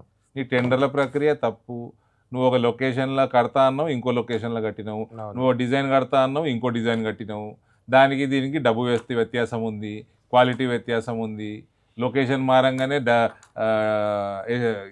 ఎస్టిమేట్లో వేరియేషన్ ఉంటుంది. ఇవి మరి అక్కడనేమో ఎక్కువ టెండర్లు ఎస్టిమేట్, ఇక్కడ తక్కువ, మరి రేట్లేమో గవే ఇచ్చిండ్రు, ఎడిపోయినాయి పైసలు. మరి అవన్నీ జరిగేటప్పుడు అంత కూలిపోయే ప్రాజెక్టు. అవును. ఇప్పుడు ఆ లొకేషన్ మారేటప్పుడు, లేకుంటే ఎస్టిమేషన్లు మారేటప్పుడు, లేకుంటే మీ ముఖ్యమంత్రి, మహారాష్ట్ర ముఖ్యమంత్రి వచ్చి ఓపెనింగ్ కాళేశ్వరం ప్రాజెక్టులో ఫడ్నవీస్ పాల్గొన్నారు. మీ కేంద్ర మంత్రులు చాలా గొప్ప ప్రాజెక్ట్ అని పార్లమెంట్ సాక్షిగా మాట్లాడారు. ఇవన్నీ నడ్డా గారు మాట్లాడారు. ఏమని? కాళేశ్వరం వల్ల ప్రయోజనం జరిగిందని గడ్కరీ గారు మాట్లాడారు. అవన్నీ ఇప్పుడు ఇవన్నీ బయటికి రాకముందే ఉద్దేశంలో ఉన్నప్పుడు కాళేశ్వరం మొదలుపెట్టింది 2016. అప్పటికి 3 ఏళ్ళు అయిపోయాయి, 3వ సంవత్సరం అది. అవును. అప్పుడు ఉద్దేశం మాట్లాడి ఉంటారు. ఉద్దేశం 2018కి వచ్చేసరికి మేము ఏం పర్మిషన్ ఇవ్వలేదు కదా. పర్మిషన్ ఇవ్వకంటే ముందే కట్టేసిర్రు, అన్ని క్లియరెన్సులు రాకంటే ముందే కట్టేసిర్రు, మొదలుపెట్టేసిర్రు, పరలు వాసిపోయినాయి, పనికి రాకుండా కూడా అయిపోయినాయి. ఇట్లయితుందా అండి ప్రాజెక్ట్? మన దగ్గర వేరే ప్రాజెక్టులు లేవా దేశంలో? 50 ఏళ్ళు, 60 ఏళ్ళు, 70 ఏళ్ళు ప్రాజెక్టులు నడుస్తలేవా? వీటికి కూడా మెయింటెనెన్స్ పైసలు ఇస్తలేరు వీళ్ళు. ఈ టీఆర్ఎస్లో అవి మెయింటెనెన్స్ కూడా లేదు. ఇప్పుడు మన అతి వర్షాలకి మా జిల్లాలో బ్రిడ్జ్లు కొట్టుకుపోయినాయి. అవును. కడెం ప్రాజెక్టు కూడా మధ్యలో డ్యామేజ్ అయినట్టుంది. మెయింటెనెన్స్ లేకపోతే ఎట్లా? అవును. అయితే అరవింద్ గారు, మీరు చాలా బీజేపీ నాయకులంతా కూడా బీఆర్ఎస్ని, కాంగ్రెస్ని తిట్టడం, విమర్శించడం ఇక్కడ వరకు ఓకే కదా. అసలు బీజేపీ తెలంగాణకి ఏం చేయట్లేదు, ఏమి ఇవ్వట్లేదు నిధులు. అడిషనల్గా మీరు రహదారులు, జాతీయ రహదారులు వేసాం, అది తెలంగాణ నుంచి పోయేది ఎలాగో పోతుంది, అది మేమే తెచ్చామని ఇలాంటివి చెప్తుంటారు. లేకుంటే ఉపాధి హామీ నిధులు ఇచ్చామని, ఇవన్నీ ఎలాగో దేశం అంతా ఇవ్వాల్సిందే, మనకు కూడా ఇస్తున్నారు. కానీ 8 మంది స్పెషల్గా ఉండి ఎంపీలు తెచ్చింది ఏంది అనే ఒక ప్రశ్న, విమర్శ మీపై వస్తుంది. ఏందేమంటారు స్పెషల్గా? అడిషనల్గా ఫండ్స్ ఏమైనా నిధులు, చాలా లేఖలు రాస్తున్నారు పాపం రేవంత్ రెడ్డి గారు, అప్పుల్లో ఉన్నాం, డబ్బులు లేవని, ఏం సహాయం చేయడం లేదని. ఈ దేశంలో ప్రతిదానికి ప్రక్రియ ఉంది, నేను చెప్తాను మీకు. ఇప్పుడు రేవంత్ రెడ్డి ప్రభుత్వంలోనే ఆయన ఐఏఎస్ ఆఫీసర్ రిటైర్ అయిన ఆయన ఎడ్యుకేషన్లో ఉన్నాడు, ఆయన పేరుంది మురళి గారు. ఈ ప్రభుత్వం రాకంటే ముందు 3,000 కోట్ల రూపాయలు రిటర్న్ వెళ్ళిపోయినాయి, మ్యాచింగ్ గ్రాంట్ ఇయ్యాక అన్నారు కదా. ఇప్పుడు ఆయన ప్రభుత్వంలో ఈ సిస్టంలో ఉన్నారు కదా, ఇప్పుడు మ్యాచింగ్ గ్రాంట్ ఇస్తుర్రా? మ్యాచింగ్ గ్రాంట్ ఇవ్వకుండా వచ్చిన పైసలు మస్తు వెళ్ళిపోతాయి వాపస్. నువ్వు మ్యాచింగ్ గ్రాంట్ ఇవ్వకుండా పైసలు వెళ్ళిపోతే ఏమి ఇస్తలేరని ఎట్లా అంటావు? దేశం మొత్తం ఒకటే సిస్టమ్ ఉంటుంది కదా. తెలంగాణకు సపరేట్ సిస్టమ్, ఆంధ్రాకి సపరేట్ సిస్టమ్ ఉండదండి. పోలవరం నేషనల్ ప్రాజెక్ట్ అయింది, కాళేశ్వరం ఎందుకు చేయలేదని మస్తు సార్లు అడిగినారు. కాళేశ్వరం పరిస్థితి ఇది. నీ క్లియరెన్సులు లేవు, నీ డిజైన్ ఒకటి, నువ్వు కట్టింది ఒకటి, నీ లొకేషన్ కట్టేది లొకేషన్ ఒకటి, కట్టిన జాగా ఒకటి. ఎట్లా వస్తాయండి క్లియరెన్సులు? ఎట్లా వస్తాయి? అంటే తెలంగాణలో అధికారంలోకి రావాలనుకుంటే మన గుజరాత్ ఎన్నికల ముందు 1,00,000 కోట్లు ఏదో ప్యాకేజ్ ఇచ్చారు అక్కడికి, రకరకాల స్కీమ్ల కింద. అలాంటిది ఏమి ఇప్పియలే కదా. 1,00,000 కోట్ల ప్యాకేజీలు వచ్చినాయండి, మస్తు వచ్చినాయి. మీకు ఏంది అది కోచ్ ఫ్యాక్టరీ, వ్యాగన్ ఫ్యాక్టరీ వచ్చింది, పదపడిపోయింది. పసుబోర్డు వచ్చింది, పదపడిపోతుంది. ట్రైబల్ యూనివర్సిటీ వచ్చేసింది. బయ్యారం ఉక్కు ఫ్యాక్టరీ కూడా ఒకటి, నవోదయాలు వస్తూనే ఉన్నాయి. ఫిజిబిలిటీ లేదని ఏదో చెప్తున్నారు. ఫిజిబిలిటీ అయితే లేదు, అంతే. లాస్ట్లో నడిపించుకోరు కదా ఎవరు. వందే భారత్లు వచ్చేస్తున్నాయి, అన్నీ రైల్వే లైన్లు వస్తూనే ఉన్నాయి. ఇప్పుడు ఆర్మూరు ఆదిలాబాద్ లైను 2014-15లో కేసీఆర్ సంతకం పెట్టాలి, జాయింట్ వెంచరు పెట్టలేదు. ఫైనల్గా టోటల్ 100% సెంట్రల్ ఫండ్తో చేస్తున్నాము. ఇది ఇచ్చినట్టు కాదా? నువ్వు ఇవ్వాలి 50%, నువ్వు ఇవ్వాలి 40%, నువ్వు ఇవ్వాలి. నువ్వు ఇవ్వకున్నా కాళ్ళే కట్టేస్తున్నారు. ఇప్పుడు నా దగ్గర 7 ఆర్ఓబీలు కడుతూనే ఉన్నాము. ఇప్పుడు ఆదిలాబాద్ ఆర్మూర్ అయితే క్లాసిక్ ఎగ్జాంపుల్. నువ్వు మ్యాచింగ్ రాట్ ఇవ్వకుండా ఇవ్వలేదు 6-7 ఏళ్ళు 10 ఏళ్ళు డిలే అయిపోయింది. ఇప్పుడు మీరు ఇచ్చే పరిస్థితి లేరంటే మేము టోటల్ సెంట్రల్ ఫండ్ తోటే కడుతున్నారు, ఇచ్చినట్టు కదా. మరి ఎందుకు మీరు ఇంత ఇస్తుంటే కూడా గతంలో కేసీఆర్ అదే చెప్పారు, మేము ఇస్తుంది ఎక్కువ మీరు ఇచ్చే తక్కువ అని. రేవంత్ రెడ్డి కూడా ఏమి ఇవ్వట్లేదు, కేంద్రం నుంచి వస్తలేవు. మా అమిత్ షా గారు వచ్చి ఇన్ని లక్షల కోట్లు ఇచ్చిన వాళ్ళని కూడా లెక్క చదివిపోయాడు. వివరదాలు చెప్పుకుంటా ఉంటారు, కానీ దేశం అంతా ఒక సిస్టంలో నడుస్తుంది. ఇవన్నీ సొల్లు రాజకీయాలు, సొల్లు అలిగేషన్స్ అన్నీ. ఇవ్వాలి, నీకు దమ్ము ఉంటే నువ్వు పని చేసి చూపించుకో. ప్రజలు పని చేస్తే ఓట్లేస్తారు, లేకపోతే నేను కూడా ఓడగొడతారు. ఇప్పుడు తెలంగాణ ప్రధాన సమస్య మీకు కూడా ఎదురయ్యే ఉంటుంది, యూరియా కోసం పాపం రైతులు దారి పొడవునా నిలబడి ఉంటున్నారు ప్రతి దగ్గర. మీకేం బాధ అనిపించట్లేదా రైతుల్ని చూస్తే? సార్, ఈ యూరియా సమస్య వచ్చింది. యూరియా కన్నది రిక్వైర్మెంటు ముందు సెంటర్కి ఇవ్వాలి. రిక్వైర్మెంట్ ఇచ్చిన దాన్ని బట్టి సెంటర్ సప్లై చేస్తుంది. మీరు దాంట్లో మీరు తప్పులు ఇస్తే మీకు తక్కువ అవుతుంది, లేట్ ఇచ్చినా మీకు ఇబ్బంది అవుతుంది. సో ఇక్కడ ఇచ్చిన దాన్ని బట్టి ఇస్తారు. యూరియా సెంటర్ నుంచి సప్లై అన్నది ఎప్పుడు కూడా కొరత అన్నది సెంటర్ నుంచి ఉండదు. ఇది ఇప్పుడే కాదు, టీఆర్ఎస్ వాళ్ళు కూడా మస్తు మొత్తుకున్నారు. ఇది మస్తాలు వచ్చింది ఇష్యూ. ఇది ఎవ్రీ ఆల్టర్నేట్ ఇయర్ ఇట్లాంటి ప్రాబ్లం వస్తుంది. ఒకసారి ఎక్కువ వస్తుంది, ఒకసారి తక్కువ వస్తుంది. మీరు అడిగిన దాని తగ్గట్టు ఇస్తారు, అంతే కదా. అది కేంద్ర ప్రభుత్వ వైఫల్యం ఏమీ లేదు ఇందులో, ఉండదండి. సిస్టమ్ నడుస్తూనే అంటే ఏపీకి కరెక్ట్గా బాగా ఇచ్చారు, మాకు ఇవ్వట్లేదు అనే విమర్శ. ఎన్డీఏలో ఏపీ చంద్రబాబు నాయుడు బాగా రేవంత్ రెడ్డి గారు ట్రాన్స్ఫర్ చేసుకున్నాడు అంతే తప్పితే వాళ్ళ గురువు గారికి. యూరియా కొరతలో కేంద్రం తప్పేమీ లేదంటారు. ఉండదండి, చైనా నుంచి మీరు ఇచ్చిన అంచనాలు బట్టి ఇస్తారండి. వేరే కంట్రీస్ నుంచి రాకపోవడం వల్ల కొంత ఇబ్బంది అయిందనే చర్చ కూడా కొంత ఉంది కదా. యుక్రెయిన్ రష్యా నుంచి వస్తుంది యుద్ధం వల్ల. అదే దానికి కూడా తగ్గట్టు అట్లాంటిది ఏమైనా ఉన్నా కూడా ప్రపోర్షనేట్ గానే తగ్గుతుంది. దాని ముందే ప్లానింగ్ చేసుకోవాలి. యుక్రెయిన్ యుద్ధం ఇప్పుడు స్టార్ట్ కాలే కదా, 3 ఏళ్ళ నుంచి స్టార్ట్ అయింది కదా. నా నియోజకవర్గంలో వేరే దగ్గర ఉన్నంత లేదు. అవును, నిజామాబాద్ కొంచెం తక్కువ ఉంది. అరవింద్ గారు, ఇప్పుడు సిబిఐకి కాళేశ్వరం విచారణ ఇచ్చారు, మీ చేతిలో పెట్టేశారు. కాళేశ్వరం అవినీతి సిబిఐ చేతిలో పెట్టారు. కాళేశ్వరం విచారణ బంతిని సిబిఐ చేతిలో పెట్టారు. సిబిఐ విచారణ జరగకపోయినా, లేకుంటే రేపు సిబిఐ ఒకవేళ క్లీన్ చిట్ ఇచ్చినా జరగలేదు. మీరు ఊహించుకోని ప్రశ్నలు అడగకూర్రి. 2 సంవత్సరాలు రేవంత్ పెట్టుకుని ఏం చేసిండు, అది పాయింట్. అనేది నా ప్రశ్న కాదు, నా ఊహ కాదు, నేను అడిగేది వినండి ఒకసారి. ఒకవేళ సిబిఐ క్లీన్ చిట్ ఇచ్చినా, లేదంటే సిబిఐ విచారణ వచ్చే ఎన్నికల్లో జరగకపోయినా, పూర్తి కాకపోయినా, గతంలో లాగే బీజేపీ బీఆర్ఎస్ కుమ్మక్కయ్యాయి, అందుకే ఇది అటకెక్కింది అని కాంగ్రెస్ పార్టీ అస్త్రంగా వాడుకునే అవకాశం 2028-29లో ఎలక్షన్లు రావచ్చు. అవును, అంతేనా? అంతే. ఇప్పుడు 2025లో ఉన్నారు. ఇప్పుడు 2 ఏళ్ళు రేవంత్ రెడ్డి ఏం చేయలేదు, టైంపాస్ చేసిండు. ఇంకేమైనా చేస్తే నాకు తెలియదు, ఆయననే అడగాలి. నువ్వు ఏదంటే నువ్వు కుమ్ముక్ అయినావా, ఆల్రెడీ అయిపోయినావా? నువ్వు 3 ఏళ్ళ తర్వాత ముచ్చట తర్వాత, ఇప్పుడు ఈ 2 ఏళ్ళు టైంపాస్ చేసి ఏం చేయాలి? నువ్వు కుమ్ముక్ అయిపోయినావా, అమ్ముడు పోయినావా, ఏం చేసినావు? ఇదే క్వశ్చన్ ఎలక్షన్ ముందు మిమ్మల్ని అడుగుతారు, అప్పటికేం తేలకపోతే. అరే అడిగితే జాబ్ చెప్తామండి, మాకేం భయమా ఎందుకని. ఇప్పుడు మేము అడుగుతున్నాం కదా. మోడీ చంద్రబాబు డైరెక్షన్, రేవంత్ రెడ్డి యాక్షన్ అనేది బీఆర్ఎస్ నినాదం ఈ విషయంలో. వాళ్ళు చెప్పారు ఇది సిబిఐకి ఇచ్చారు అనేది. మోడీ చంద్రబాబు వాళ్ళిద్దరి డైరెక్షన్ లో రేవంత్ రెడ్డి యాక్షన్ చేస్తున్నారు. అసిస్టెంట్ డైరెక్టరా యాక్షన్ రేవంత్. అందుకే అంతా కలిసి బీఆర్ఎస్ కి టార్గెట్ చేశారు, సిబిఐ విచారణకు ఆదేశించారు. ఇలాంటి విమర్శ బీఆర్ఎస్ నుంచి వస్తుంది. ఏదో ఒక విమర్శ వాళ్ళు చేస్తారు, బాధితులు వాళ్ళు కాబట్టి. కానీ ఉందా అట్లా వాస్తవం ఉందంటారా? కాంగ్రెస్ పార్టీ కూడా మేము చెప్పినట్టు నడుస్తుందా?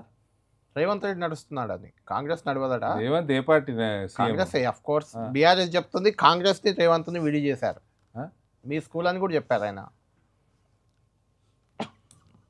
రేవంత్ రెడ్డి చెప్పారు అది ABVP BJP school, Chandrababu college, ఇప్పుడు కాంగ్రెస్ లో ఉద్యోగం అని ఆయన అన్నమాటే. కాబట్టి మీ స్కూల్ నుంచి వచ్చాడు కాబట్టి. స్కూల్ నుంచి వచ్చిండు కదా, మరి ముస్లిమ్స్కి ఎట్లా ఇస్తాడు రిజర్వేషన్?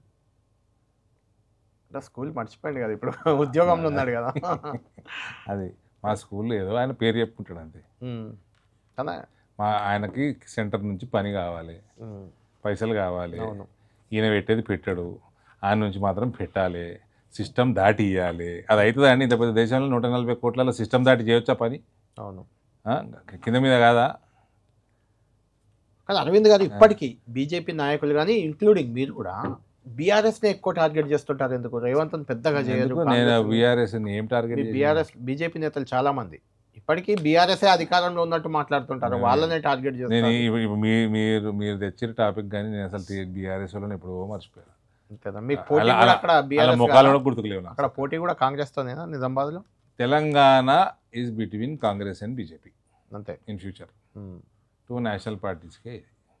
ఫ్యూచర్ లో బీఆర్ఎస్ తో అసలు అలయన్స్ కలవడము, బీఆర్ఎస్ అన్న పార్టీ ఉండదు, వాళ్ళకి 10 సీట్లు పార్టీ ఉండదు సార్. అంతే ఉండదు సార్. అంటే ఏంటి కారణం ఏమై ఉంటుంది? నేను ఇదే కాదు, నేను ముందు మస్తాల్లో మా నాయకులతో అన్నా, మా జిల్లాలో మా సీనియర్లతో అన్నా, ఒకసారి కేసీఆర్ దిగినాక అది విచ్చలవిడి అవుతుంది. కేసీఆర్ గారు 100 ఏళ్ళు బతకాల, కానీ మనుషులు అయినాక ఏదో రోజు చనిపోతారు, అందరూ చనిపోతారు. ఆయన చనిపోతారు, నేను చనిపోతారు, అందరూ చనిపోతారు. ఆయన చనిపోయినాక కుక్కలు దించిన విస్తరాక అవుతుంది. ఆ టైంలో ఎవరన్నా మీ వైపు వస్తే ఇప్పుడు యాజ్ ఇట్ ఈజ్ ఆయన ప్రభుత్వంలో దిగంగానే ఏమేమవుతున్నాయో చూస్తూనే ఉన్నారు, మీరు చూస్తూనే ఉన్నారు. కుక్కలు దించిన విస్తరాకతోటి ఏం మర్జరు, ఏమి రాజకీయం చేస్తారు? ప్రజలు వాళ్ళని ఒడగొట్టేసారు, వాళ్ళని చీగొట్టేసారు, వాళ్ళని ద్వేషిస్తారు. వాళ్ళ మళ్ళీ వచ్చేది లేదు, పీకేది లేదు, రివైవల్ అయ్యే ప్రశ్నే లేదు. బీజేపీకి కాంగ్రెస్కి, బీజేపీ వాళ్ళకి చెప్తున్నా, చక్క మా పార్టీ వాళ్ళకి చెప్తున్నా, పని చేసుకొని ప్రభుత్వంలోకి రండి, లేదా మళ్ళీ కాంగ్రెస్ వస్తుంది. అంతే. हिंदी में मैं बोलूँगा, मैंने मेरे नेशनल पार्टी लीडर्स को भी पता चलना चाहिए, मेहनत करके भारतीय जनता पार्टी को इधर सरकार में लाइए, नहीं तो फिर कांग्रेस ही जीतेगा. ఎందుకు వస్తుంది? बीआरएस कभी भी रिवाइव नहीं होगा. కాంగ్రెస్ హామీలు ఏం నెరవేర్చలేదు, గ్యారెంటీలు నెరవేర్చలేదని కదా, ఎందుకు వస్తుంది అనుకుంటున్నారు కాంగ్రెస్ మళ్ళీ? భాయ్ సాబ్, అయితే నువ్వు గెలవాలి లేదా నేను గెలవాలి. నేను గెలవలేదంటే మన ఇద్దరమే ఉన్నాము ఫ్రీలా. అవును. రన్నింగ్ రేస్లో మన ఇద్దరమే ఉరుకుతున్నావు. అవును. నేను ఫస్ట్ రాకుంటే నువ్వు ఫస్ట్ ఆటోమేటిక్ అంతే. కాంగ్రెస్ 20 నెలల పాలన ఎలా అనిపించింది మీకు? బాగానే ఉందా? పాలన లేదు, తొక్కలేదు, తోలేదు. ఇక్కడ ఒక వాగ్దానం లేదు, ఏం లేదు, ఓ రివ్యూ లేదు, ఓ జిల్లాలో స్కూల్ కట్టింది లేదు, ఓ హాస్పిటల్ని మంచి చేసింది లేదు, డాక్టర్ల సంఖ్య పెంచింది లేదు, రోడ్లు కట్టింది లేదు, బ్రిడ్జ్లు కట్టింది లేదు, ఏమీ లేదు కదా. చాలా మంది కేసీఆర్ ఉన్నప్పుడే బాగుండేది అంటున్నారు. మరి చాలా మంది మీరు అన్నట్టే అనుకుంటూ కేసీఆర్ ఉన్నప్పుడే కొంత కేసీఆర్ దేవుడా 150 ఏళ్ళు బతాడా? అట్లా వచ్చారా మీరు? కేసీఆర్ని ఓడగొట్టినందుకు ఎవరు ఓడగొట్టారు? ప్రజలే ఓడించారు. ఇప్పుడు మన ఇద్దరం రన్నింగ్ రేస్లో ఉన్నాము, నేను గెలకుంటే నువ్వు గెలుస్తావు. అవును. ఇక్కడ కాంగ్రెస్ టీఆర్ఎస్ రూల్ చేసినాయి, అంతే. ఆయనని మేము రూల్ చేస్తే కదా తెలిసేది. కరెక్ట్. ఈయనకంటే ఆయన గుడ్డోని కంటే మెల్లోడు బెటర్ అంటారు, అంతే. కేసీఆర్కి దివ్య దృష్టి ఉండే అంటలేరు. ఆడు మెల్లోడు కాబట్టి నీకు గుడ్డోని కొట్టేసిన, నీకు కొట్టేసినావు, నువ్వు గుడ్డోని వెళ్ళినవరా అంటారు. అది అరవింద్ గారు కాన్స్టిట్యున్సీ విషయాన్ని మీకు ఫైనల్గా మీ కాన్స్టిట్యున్సీ గురించి మాట్లాడి క్లోజ్ చేద్దాం. నిజామాబాద్ పార్లమెంట్ వరకు వస్తే కాంగ్రెస్ ఎమ్మెల్యే, ఆఫ్ కోర్స్ ఆయన బీఆర్ఎస్ నుంచి గెలిచి కాంగ్రెస్లోకి వెళ్ళాడు, సంజయ్. ఆయన తీసుకొని మీరు ఢిల్లీ పోతారు, ఆయన మిమ్మల్ని తీసుకొని సీఎం దగ్గరికి వెళ్తారు. అంటే మీ పార్టీ నన్ను సీఎం దగ్గర తీసుకుపోలే, నేను కలిసి నేను పోతున్నానే ఆయనకు కూడా పని ఉందని వచ్చిండు. ఓకే. ఆయన నన్ను తీసుకుపోలే. అంటే జనరల్గా విపక్ష ఎమ్మెల్యే ఎంపీ మధ్య కొంత క్లాష్ ఉంటుంది, ప్రోటోకాల్ వివాదాలు ఉంటాయి. మీ దగ్గర అలాంటి ఏం పెద్దగా కనిపించవే? అది ఉండకూడదండి. వేరే దగ్గర కేసీఆర్ వచ్చినాకనే ఈ దరిద్రము, కేసీఆర్ వచ్చినాకే వచ్చినాయి. డి శ్రీనివాస్ తోటి మండ వెంకటేశ్వరరావు పని చేసుకుంటుండే, అన్నపూర్ణమ్మతోటి డి శ్రీనివాస్ పని చేసుకుంటుండే, సంతోష్ రెడ్డి గారితో ఇంకొకరు పని చేసుకుంటుండే. ఎలక్షన్లు అయిపోయినాక ప్రభుత్వం నడపాలంటే ఎంపీలు, ఎమ్మెల్యేలు, మంత్రులు కలిసి పని చేసుకోవాలండి. ఇప్పుడు ఈ దరిద్రం అంతా వీళ్ళే, దిస్ ఫ్యామిలీ. ఇప్పుడు కూడా ప్రోటోకాల్ వివాదాలు చాలా ప్లేసుల్లో ఉన్నాయి, మీ దగ్గరనే లేవు. అది అంటే ఉండకూడదు. ఎందుకు ఉండాలి? మిగిలిన దగ్గర ఎందుకు వస్తాయి, మీ దగ్గర ఎందుకు ఉండలేవు అని. కంపేర్ టు టీఆర్ఎస్ కాంగ్రెస్ తక్కువ ఉన్నాయి. బెటర్ ఉంది, బెటర్ ఉన్నది, 100% బెటర్ ఉన్నది. ఆ చిల్లర పనులన్నీ కేసీఆర్ చేసాడు. అసలు అసెంబ్లీ లేదండి, ఈయన కూడా అట్లా చేస్తున్నాడు రేవంత్ రెడ్డి. 2 రోజులు పెడతావా సెషన్? ఒకటే రోజు ఒక రోజు సెషన్. అందుకని నేను ఎన్నుకున్నది అసెంబ్లీలో చర్చలు ఉండాలి, ప్రతి ఇష్యూ చర్చించాలి, చిన్నది చర్చించాలి, పెద్దది చర్చించాలి. ఓ సంవత్సరానికి 50 రోజులు 60 రోజులు కనీసం నడవాలి. ఏమైందా నీకు? ఏంది వాట్ ఈస్ ద ప్రాబ్లం? ఈ మధ్య మీ రాష్ట్ర అధ్యక్షుడు మీ దగ్గరికి వచ్చారు నిజామాబాద్ వచ్చి మీరు ఓట్లు ఇచ్చాం సీట్లు ఇచ్చాం పదవులు ఇమ్మని ఏంటి అరవింద్ పదవులు అడుక్కున్నట్టు అనిపించింది నాకైతే అది వింటే నా కోసం మా కార్యకర్తలకే మీరు అడగాల్సిన అవసరం ఏముంది మీరు చెప్తే ఇచ్చేస్తారు కదా ఇవ్వరా మీరు చెప్తే మీరు ఎంపీ కదా అక్కడ మీరు నేను ఇప్పుడు చెప్తే నిప్పించేది మీరు చెప్తే పట్టించుకోవట్లేదా మీరు చెప్పినా నేను చెప్పింది పట్టించుకోలేదని పదవులు ఇవ్వమని మరీ బహిరంగ వేదిక మీద అడిగారు కదా జనరల్గా ఇంటర్నల్గా అదేదో మాట్లాడుకుంటారు ఇప్పించుకుంటారు కానీ అంటే మీరు చెప్పిన వాళ్ళకి ఇవ్వట్లేదా అని పాయింట్ అంతే మా కాన్స్టిట్యున్సీ నుంచి రిప్రజెంటేషన్ ఉండాలి బాజాబ్తో అడుగుతాము దానికి సీక్రెట్గా అడిగేదేమన్నది మా దగ్గర మేము ఓట్లు తెచ్చినాము మా కార్యకర్తలు ఓట్లు తెచ్చిర్రు మా కార్యకర్తలు సీట్లు తెచ్చిర్రు మా కార్యకర్తలకు పదవులు ఇవ్వాలి సీక్రెట్ ఏముందని కానీ ఎందుకు అరవింద్ గారు మీరు కార్యకర్తల కోసం ఇంత శ్రమించే వ్యక్తి కార్యకర్తల గురించి ఆలోచించే మనిషి మీరు ఎందుకు మరి అక్కడ మీ కార్పొరేటర్ల మధ్య కొంత తిరుగుబాటు చేశారు మేము ఎందుకు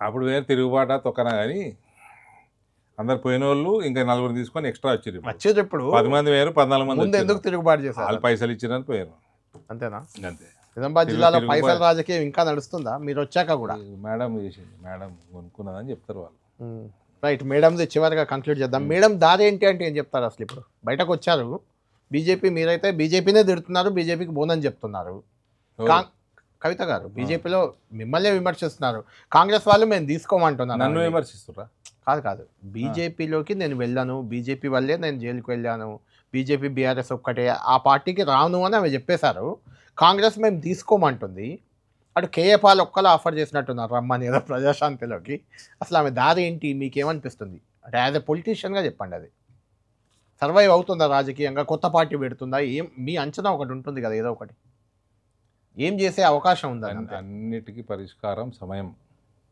అన్నిటికీ ఆన్సరు సమయం ఓన్లీ టైం విల్ టెల్ మీతో కలిసి పని చేయడానికి ఒకవేళ వస్తే ఓకేనా మీరు కలుపుకొని వెళ్తారా నిజామాబాద్ ఎంపీ కదా మాజీ ఎంపీ కదా అంటే మీకు బలోపేతం చేయడానికి మిమ్మల్ని యూజ్ అవుద్ది కదా నాకు తెలిసి మా పార్టీలో కల్వకుట్ల కుటుంబ సభ్యులు ఎవరిని కూడా మా పార్టీలోకి తీసుకోవడానికి అటువంటి ఆలోచన వస్తుందని కూడా నేను అనుకోను కవిత వెనుక రేవంత్ రెడ్డి ఉన్నారని ఒక చర్చ ఛాన్స్ ఉందంటారా అదేమన్నా అంటే వాళ్ళిద్దరు కలిసి కంపెనీలలో డైరెక్టర్లు ఉండే అన్నది మేము ఉంది అదే ఉన్నది రికార్డు ఉంది కాబట్టి ఛాన్స్ ఉందంటారా ఇప్పుడు మరి రాజకీయాల్లో ఏమైనా జరగచ్చు కదా అది కంపెనీల పార్ట్నర్లు ఉన్నారు కదా వాళ్ళు అవును ఒక కంపెనీలో పార్ట్నర్లు వాళ్ళు కాబట్టి అంటే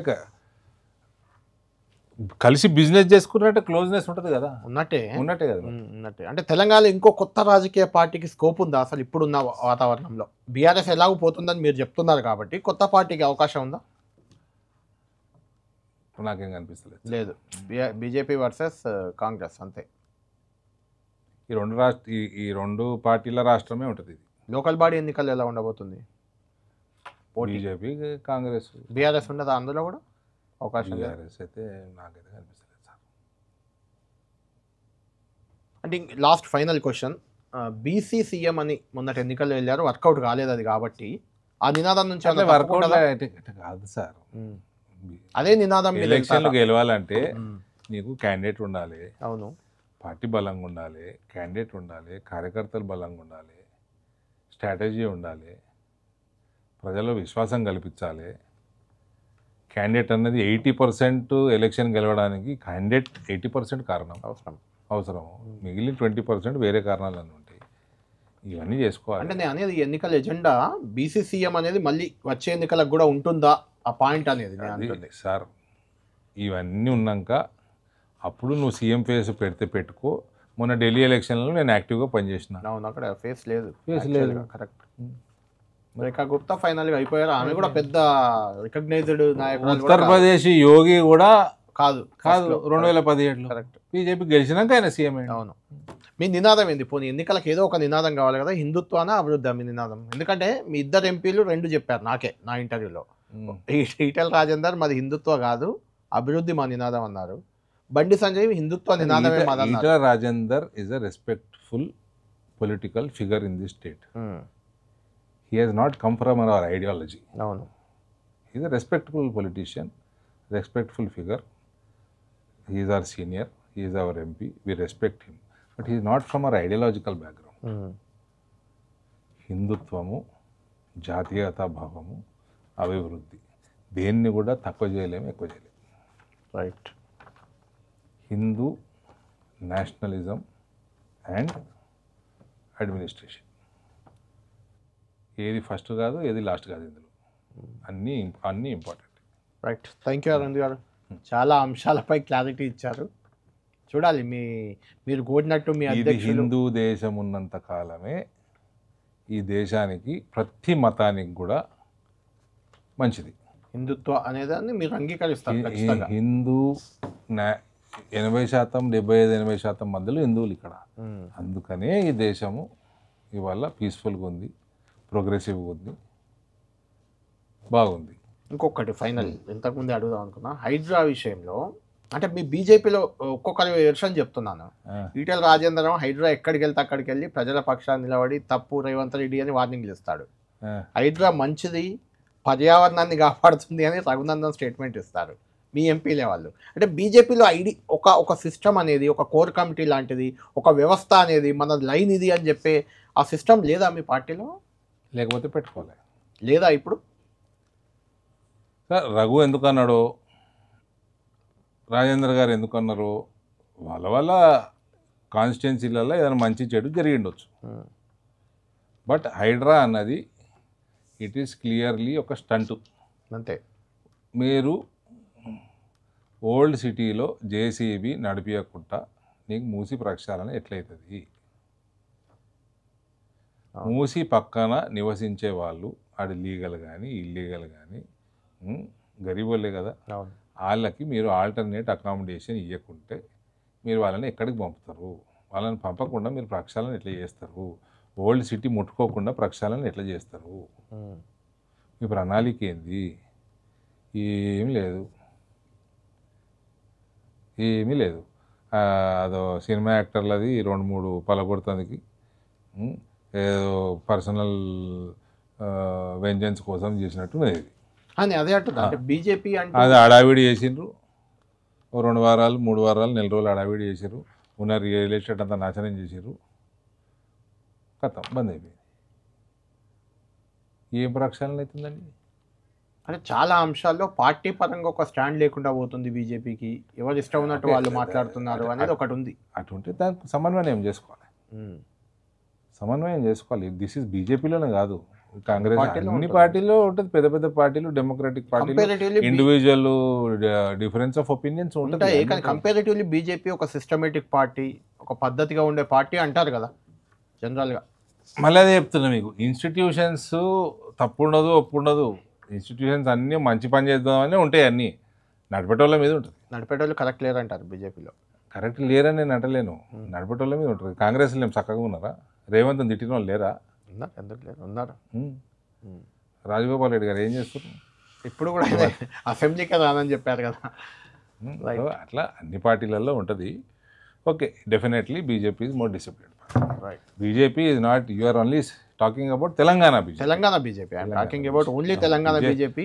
బీజేపీ మరి ఎందుకు అరవింద్ గారు? అనేక రాష్ట్రాలలో ప్రభుత్వంలో ఉన్నాము, దేశంలో 11 ఏళ్ళ నుంచి ఉన్నాము, ఇంకా 11 ఏళ్ళు ఈజీగా ఉంటాము. కాబట్టి ఇది తెలంగాణ ఇది స్మాల్ స్టేట్. అంటే అరవింద్ గారు, మీరు బీజేపీ పట్ల చాలా నమ్మకంగా, విశ్వాసంగా ఉన్నారు పార్టీ పట్ల. కానీ నాయకత్వం మీద కొంత కరెక్ట్గా లేదు నాయకత్వం అనే రకంగా మీరు మీ మాటలు చాలా వరకు విన్నా. ఏం కరెక్ట్గా లేదన్నా? నాయకత్వం కరెక్ట్ చేయాలి, సర్దుకోవాలి, సెట్ చేసుకోవాలి, మాట్లాడుకోవాలి. సర్దుకోవాలి, సెట్ చేసుకోవాలి, ఏ వర్డ్స్ వాడలేదు. అంటే నాయకత్వం మీద మీ మనసులో ఉన్న కొంత అసంతృప్తి అనేది నేను మంచి రామచంద్రరావు గురించి కూడా అనట్లేదు నేను. అంటే పైన ఉన్న వాళ్ళు కొన్ని మార్పులు చేర్పులు చేయాలి, తీసుకోవాలి. బీజేపీ అంటలేను నేను. ఏ ఇన్స్టిట్యూషన్ అయినా అనాలిసిస్ చేసుకోవాలి. పోరాడికి మార్కులు ఎందుకు రాలేదు అని అనాలిసిస్ చేసుకోవాలి. ఆయన హాస్టల్లో పడేయాలనా, వాని ఇంట్లో పెట్టి కట్టెబెట్టి కొట్టాలనా, వానికి ఉపాసం పెట్టాలనా, మార్కులు తెచ్చుకోవాలి. తెచ్చుకునే పని అయితే వేసుకోవాలి కదా. ఎనాలిసిస్ లేదు, ఆ పోస్ట్ మార్టం లేదనే కదా మీరు అంటుంది. మా పార్టీలో కోర్ కమిటీ ఉంటుందండి. అంటే ఈ మధ్య కోర్ కమిటీ కలవలేదు, చాలా రోజులు అయింది. అంటే ఎలక్షన్లు అయినాక కలవలేదు. అసలు కోర్ కమిటీ అసలు ఉందా? ఉండాలి. అదే ఇంతకుముందు ఉంటుండే, లక్ష్మణ్ గారు ఉన్నప్పుడు ఉండే. ఉమ్. సో ఉండొచ్చు. Core committee is the one which మా పార్టీ ప్రోగ్రామ్ ఏమున్నా, అజిటేషనల్ ప్రోగ్రామ్స్ ఉన్నా, ఎలక్షన్లు వచ్చినా, ఏది వచ్చినా కూడా కోర్ కమిటీలో నిర్ణయము తీసుకొని దాని మీద ఇంప్లిమెంట్ చేసుకుంటూ పోతుంది.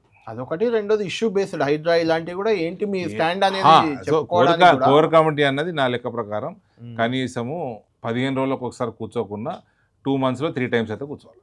రాష్ట్ర క్యాబినెటే 15 రోజులకు ఒకసారి కూర్చుంటుంది ఇప్పుడు. గట్టిగా నడవాలి, కోఆర్డినేషన్ బాగుండాలంటే మీకు 15-20 రోజులకు ఒకసారి కూర్చోవాలి. అది ఎందుకు కూర్చోవట్లేదు? అంటే మీ కోర్ కమిటీలోనే భేదాభిప్రాయాలు ఉన్నాయా? ఏమన్నా ఒకరితో ఒకరు కూర్చోలేని పరిస్థితి ఉందా ఏంటి అసలు? సిస్టమ్ సార్, ఇక్కడ this is Narendra Modi's party. అసలు ఇప్పుడు ఉందా core committee? National party, is a very strong party. పెట్టమని పెట్టాలి అంతే. నేషనల్ భేదాభిప్రాయాలు రాష్ట్రంలో బాగా భేదాభిప్రాయాలు ఉంటే మంచిదే. కోర్ కమిటీలో డిస్కస్ చేసుకోవాలి కదా. అవును. భేదాభిప్రాయాలు ఉంటే పాపం ఏంది? అసలు కోర్ కమిటీ ఉందా ఇప్పుడు? ఈ మధ్య కూర్చోలేదు. ఉందా? రామచంద్రరావు గారు వచ్చినాక కొత్తగా వేసుకోవాలి. అవ్వట్లేదు కదా మరి. దానికి ఏమన్నా సలహా సూచన ఏమన్నా ఇస్తారా మీ నాయకత్వం? మళ్ళీ అసలు నేను చిన్నోండి, ఉన్నదే ఆల్రెడీ సిస్టమ్ ఉంది. కానీ దేశంలో correct గా పనిచేయట్లేదు. ఇక్కడ అస్సాము, అరుణాచల్ correct ప్రదేశ్, పనిచేయట్లేదు. త్రిపురలో కూడా ప్రభుత్వాలు వచ్చేసినాయి. ఇక్కడ కరెక్ట్ గా లేదు. ఒరిస్సాలో కూడా వచ్చేసింది. అదే ఇక్కడ తెలంగాణలో కరెక్ట్ గా లేదు అది సిస్టమ్. కరెక్ట్ గా లేనందుకే కదా రిజల్ట్ వస్తలేదు. రైట్. థ్యాంక్ యూ అరవింద్ గారు. మొత్తానికి బీజేపీలో సిస్టమ్ అనేది కొంచెం కరెక్ట్ కావాల్సిన అవసరం ఉందనేది మాత్రం అరవింద్ గారి మానసిక ఏంటి మీ మానసిక వాంఛ. I believe in results. Okay, result రావట్లేదు కాబట్టి సిస్టమ్ కొంచెం వస్తలేదు కదా రిజల్ట్. సెటరైట్ చేయాలి. ఏదో ఒకటి చేయకుండా రిజల్ట్ వచ్చినట్టు ఏమైనా చేసుకో. ఖచ్చితంగా రిజల్ట్ వచ్చేలా బీజేపీలో కొన్ని మార్పులు జరగాల్సిన అవసరం ఉందని మాత్రం ధర్మపురి అరవింద్ గారు చెప్తున్నారు. చూద్దాం బీజేపీలో ఎలాంటి మార్పులు రాబోతున్నాయి. అరవింద్ గారు ఆ మార్పులకు ఏమైనా దోహదపడతారా, ఏమైనా అరవింద్ గారి వల్ల మార్పులు జరుగుతాయో వేచి చూద్దాం. ఇది 10 TV వీకెండ్ పాడ్కాస్ట్.